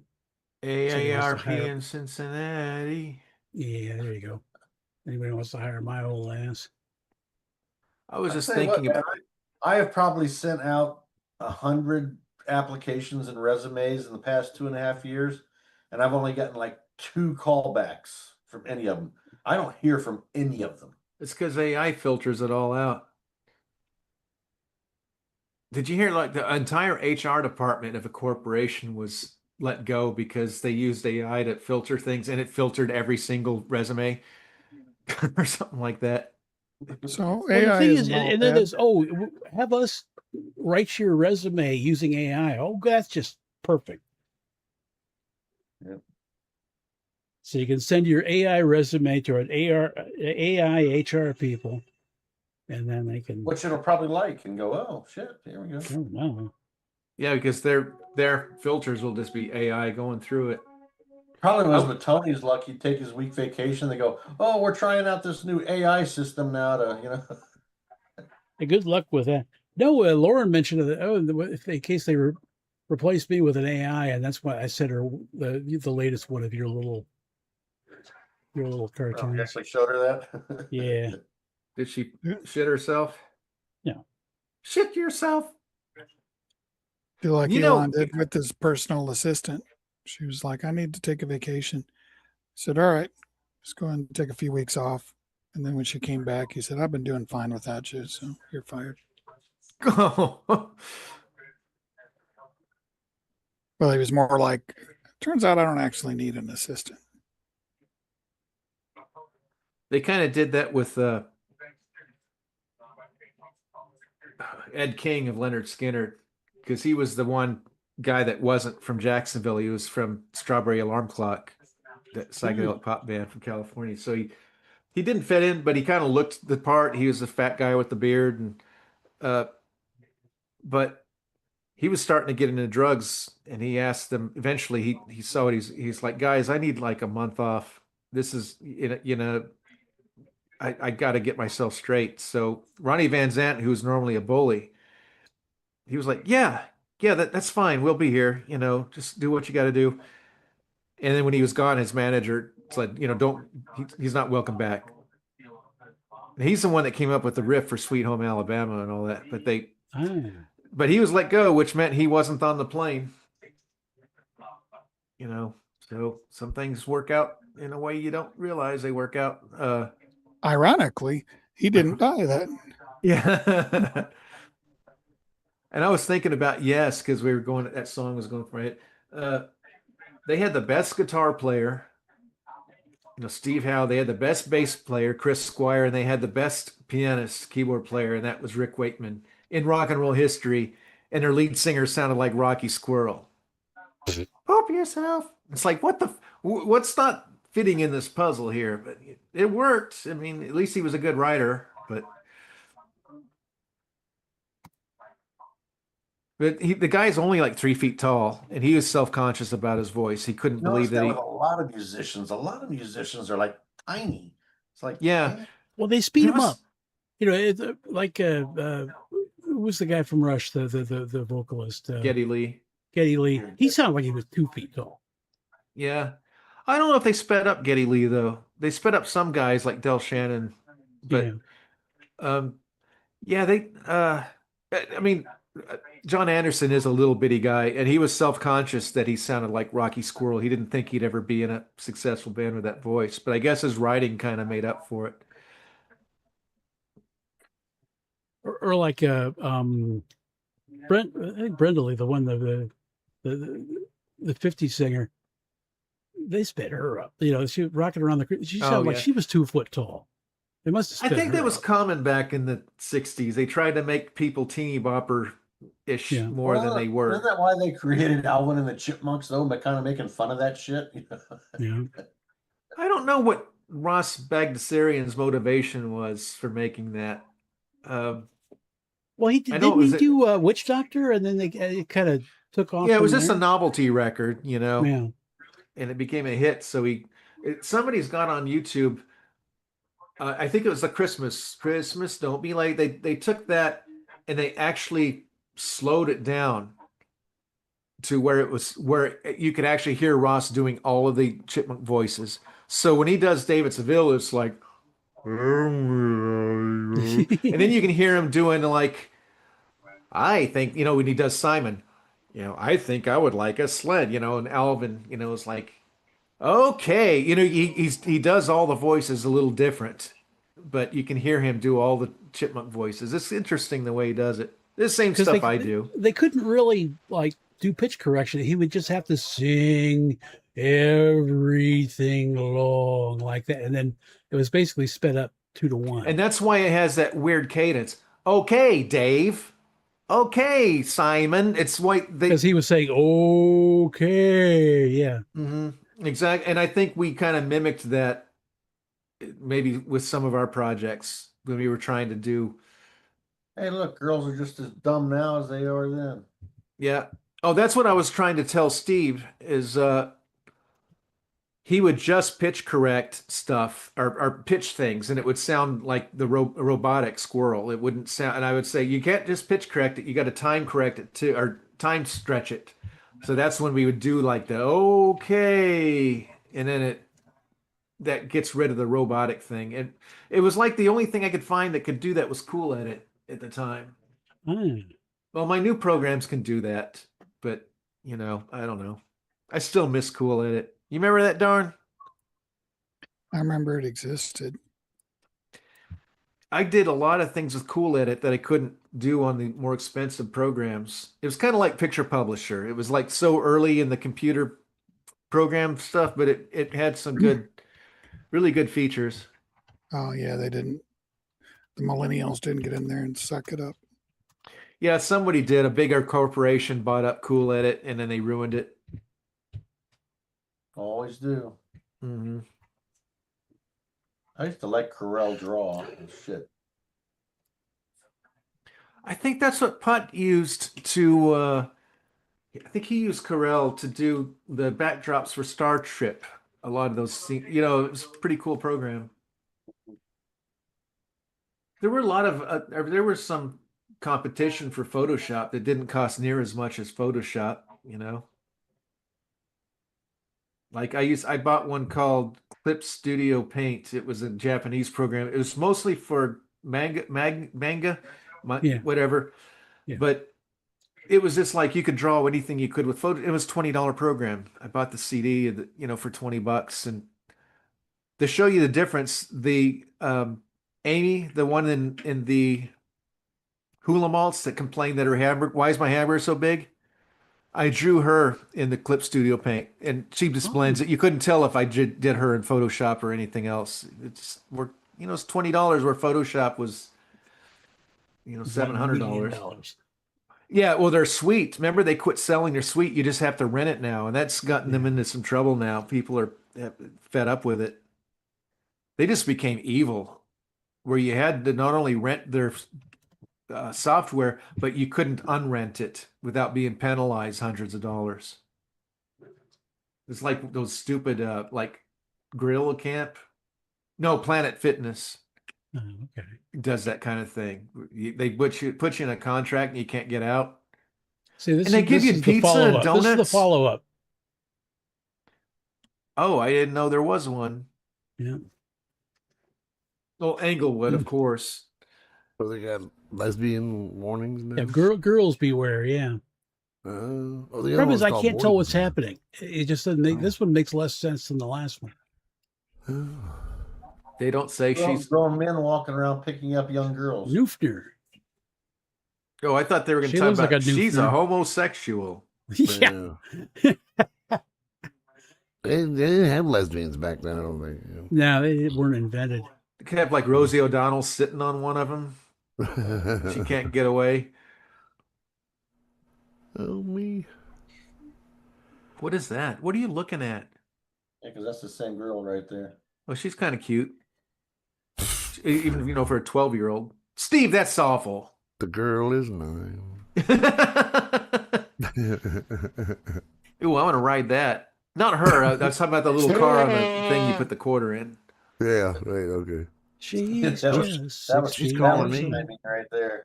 Hmm? That was timing. Mm-hmm. She's got to be like 75 or 80 by now.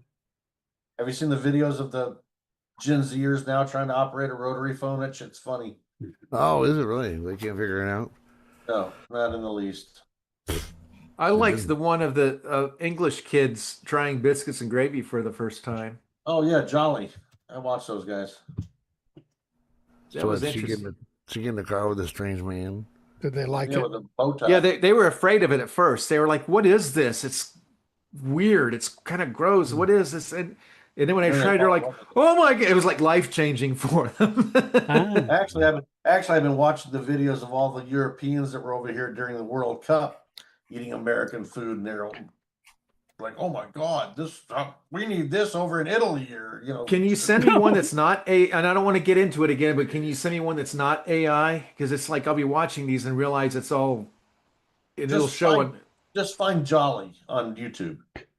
Jolly? It's the two English guys that go around trying all the American food and stuff like Oh, that. okay. But English people have no room for complaint when they're talking about weird food. Yes.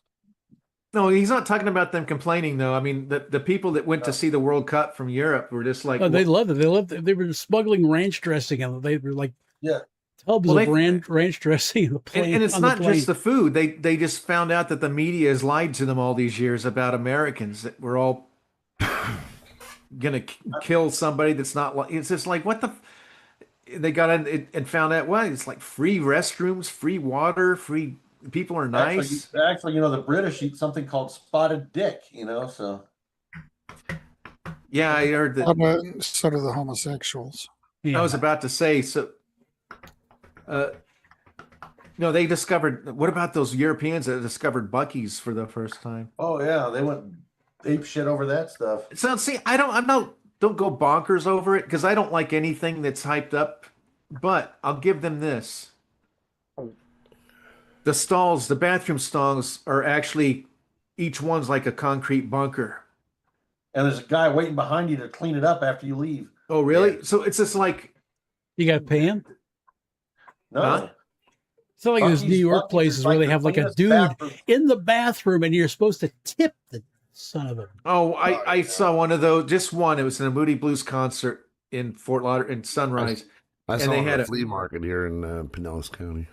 In a flea market? That's be the last place I would think there would be a valet in the bathroom. Because they don't pay anybody to clean them, then the bathroom cleaners, they work just for tips. Well, this guy, he wasn't cleaning. He was by the sink and he had all sorts of different colognes. No, in Buc-ee's, they actually have workers whose whole job is to keep the bathrooms immaculate. I'll talk about a shit job. I don't know. I just was impressed because it seems like the most perverted homos design the bathroom stall system where you can see through the cracks of the door, you can see underneath, you can, and it's like, see, you know, if you make the small, I blame George Michael for that stuff. Yeah, I know, but if you make the quietest sound, it echoes through the whole damn place. That's where I was about to go. Yes, somebody made the acoustics in a bathroom so when somebody has the shits, it sounds like, you know, they're blowing up the stall. You know? Oh, I hate that. You know, but this one, I mean, the stalls, you can see their feet, but you don't even have to do that. I don't know why they even do that, because they've got the occupied thing on it. So it's I was in a bathroom once. It was real quiet, but the next thing I heard was, "You didn't just fart, did you?" I don't know. Oh, you're in the wrong bathroom. Yeah. Oh, wouldn't that be funny? You let one out and realize you're in the women's bathroom. Or the lady was in the wrong bathroom, either one. I remember my mom used to take in the skate land I must have been little, because the roller skate place, the male bathroom was blue tiled and the women's bathroom was pink tiled, and I remember being in the pink tiled bathroom with my mom. Oh, yeah. Skate City? Well, when you're a little kid, you can get away with that. Well, this was Skate Land East. This was Kansas City before Skate City. Oh. It's long gone now, like everything that was cool back then. You remember in Kansas City, 75th and Prospect, there was an amusement park. I forget what it was called. Fairyland. Was it Fairyland? I think so. Fairyland. I never went there, but yeah, I've heard about it.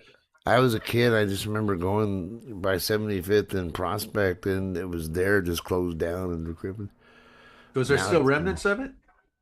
Not now, no. That's all torn. Now it's all neighborhoods and shit. My dad had that was his firehouse was on Prospect. Oh, yeah, but that place serves everything. Jesus Christ. Your dad was a fireman in Kansas City? Captain. We had a fireman. For a while he was battalion chief. I wonder if he knew a good friend of ours who was a Kansas City firefighter. Probably did. What's his name? His name was Kenny Goff. Goff, not golf. And, I can't ask him. Yeah, well, that's true. But I only remember a few names. I remember Bob Palmer. You what? That little hamburger stand serves everything. Oh yeah. Well, he had a fireman buddy it was a friend of his, a coworker named Bob Palmer. He looked like Pappy Boyington. What was his name? Robert Oh, Conrad. Robert Conrad. That's what he looked like. And the only thing I really remembered from him is my dad had a beautiful baby blue Corvair convertible, like a '66, and he had backed over it with his fire truck. Oh boy. And my mom said the car was never the same after that. And then after my dad flu feed, he and his wife Wanda, they came out to visit us in Florida, and I remember driving them to the hotel. Um,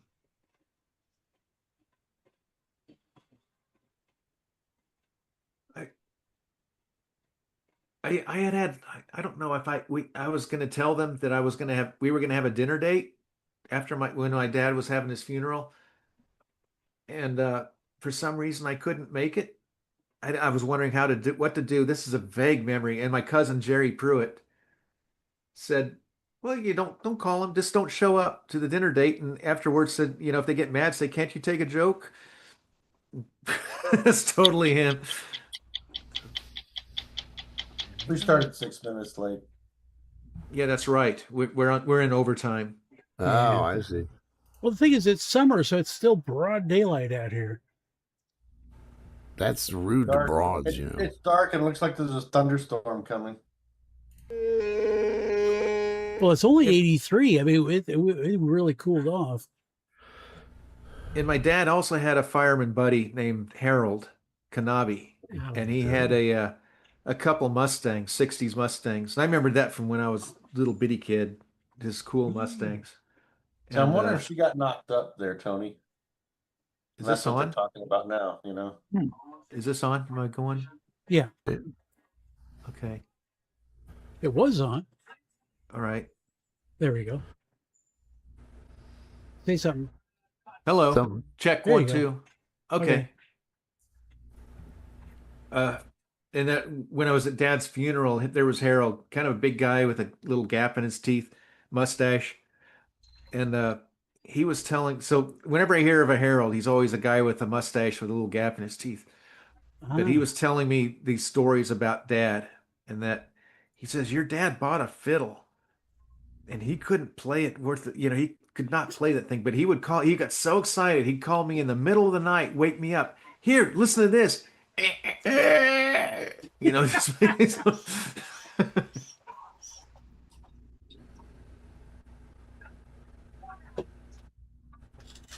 yeah, that wasn't as funny as the Boys Beware one. You couldn't actually Well, I see think that. the girls all got probation too. Yeah, but you didn't see one of the girls being dribbled like a basketball like you did the boys did. That's true. That's why I kind of just jumped in there real quick because I wanted to make a point right there when that was happening. That I wonder if she got knocked up without hearing the volume, the dialogue. I wonder if she got knocked up or something. And Well, if you got a spare half hour to do nothing, you can find this on YouTube. I guess it's not as funny watching girls get violated. Well, it's not lesbos going after them. That's the difference. Oh, see, if it was lesbos, that would be funny. But they Like didn't Val exist back Brecker then. have Val Brecker, the Nancy Parsons project going on. You remember those supermarket doors where it was the mat that you had to step on the door? Yeah. I remember those. There was the telephone. There was a grocery store in a town called Bolivar near where my dad lived, a little town, but it was this grocery store that had the first time we ever saw the sliding doors coming, and we just thought that was rather so than cool. the swinging ones, yeah. Yeah, that was so cool. It was like, wow. the first ones I remember being installed, because I remember the King Supers in Hoffman Heights used to have the push doors. And then one weekend you came back and they had the I was like, whoa, that's cool. Star Trek. Yep.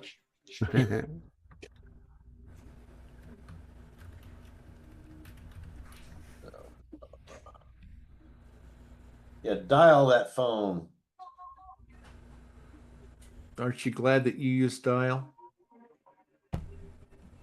Yeah, but if you messed up on like the last number, you had to fucking hang Oh, on. I hated those dial phones. My grandma had one. She had it like till the 90s, I think. I don't know.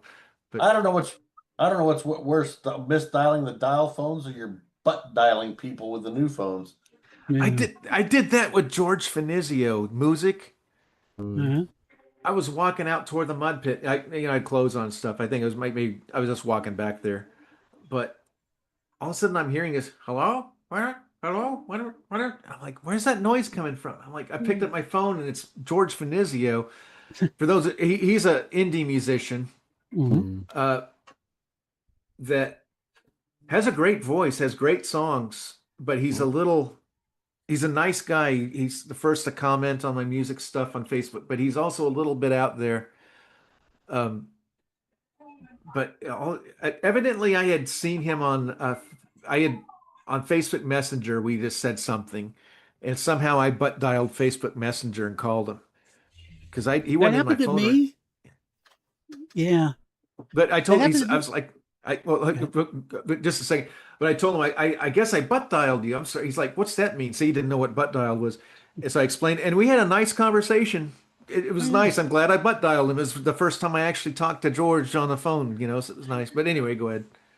No, because I did the same thing with my old friend from high school, our Norwegian friend from high school. And because we were on Facebook and we'd, use Facebook Messenger, but for some reason I accidentally voice called him or he accidentally voice called me. And we hadn't actually spoken since like the early 80s. Yeah, we got caught up and talking about all kinds of because It makes you think though that it makes you think though that there's so many people that it would be nice to talk to again, but I think we're afraid to. Yeah, it's just we're not used to it anymore. Yeah, well, I've got my best friend when I was 10 was a black kid named Mike Mapp, and he's a Facebook friend, but we've never communicated. We just occasionally liked each other's stuff, especially like childhood pictures. And he had such a nice family. His dad was a truck driver, kind of looked big burly guy, but his mom she'd sang opera. His sister was this real smart. She could play piano really good. It was a neat family, and when we lost touch, it's like he's on Facebook, but I've been afraid to. It's almost like the Seinfeld episode. It's like when you find like an old. What do you say? It's like, do you still play with the Hungry Hippos? Oh. Anyways, now it's time to go. All right. Yeah, it's good. Late. Sorry, Wendy, that we weren't funny this time. Yeah. It'll happen eventually. So having everyone here isn't always a secret. Yeah. But we try, and then sometimes we fail. We're failures. Sometimes we just don't hit the right topic, that sets it off. Sometimes you just got to get on a roll. You got to get in that zone. You still get That's right. All right, guys. All right, I'm Good out. night, everybody. Hang on, let me. Night, everybody. Have a great Night, Wendy. Night, Kendra, if you're there. night, toodly-doo. Tedesco or Bim tonight, did we? I guess we got to get didn't together see him. soon, Wendy, and start talking about Comic Cons. There's a lot of them. It seems like Godshot mentioned another Ocala, but I don't recognize anybody he said that was in it. So never mind about that. I All right. think Hubert Bubel was there. Yeah. Oh shit! I didn't know that. Yeah. All right. All right. Take care, Bye, fellas. everybody. See you.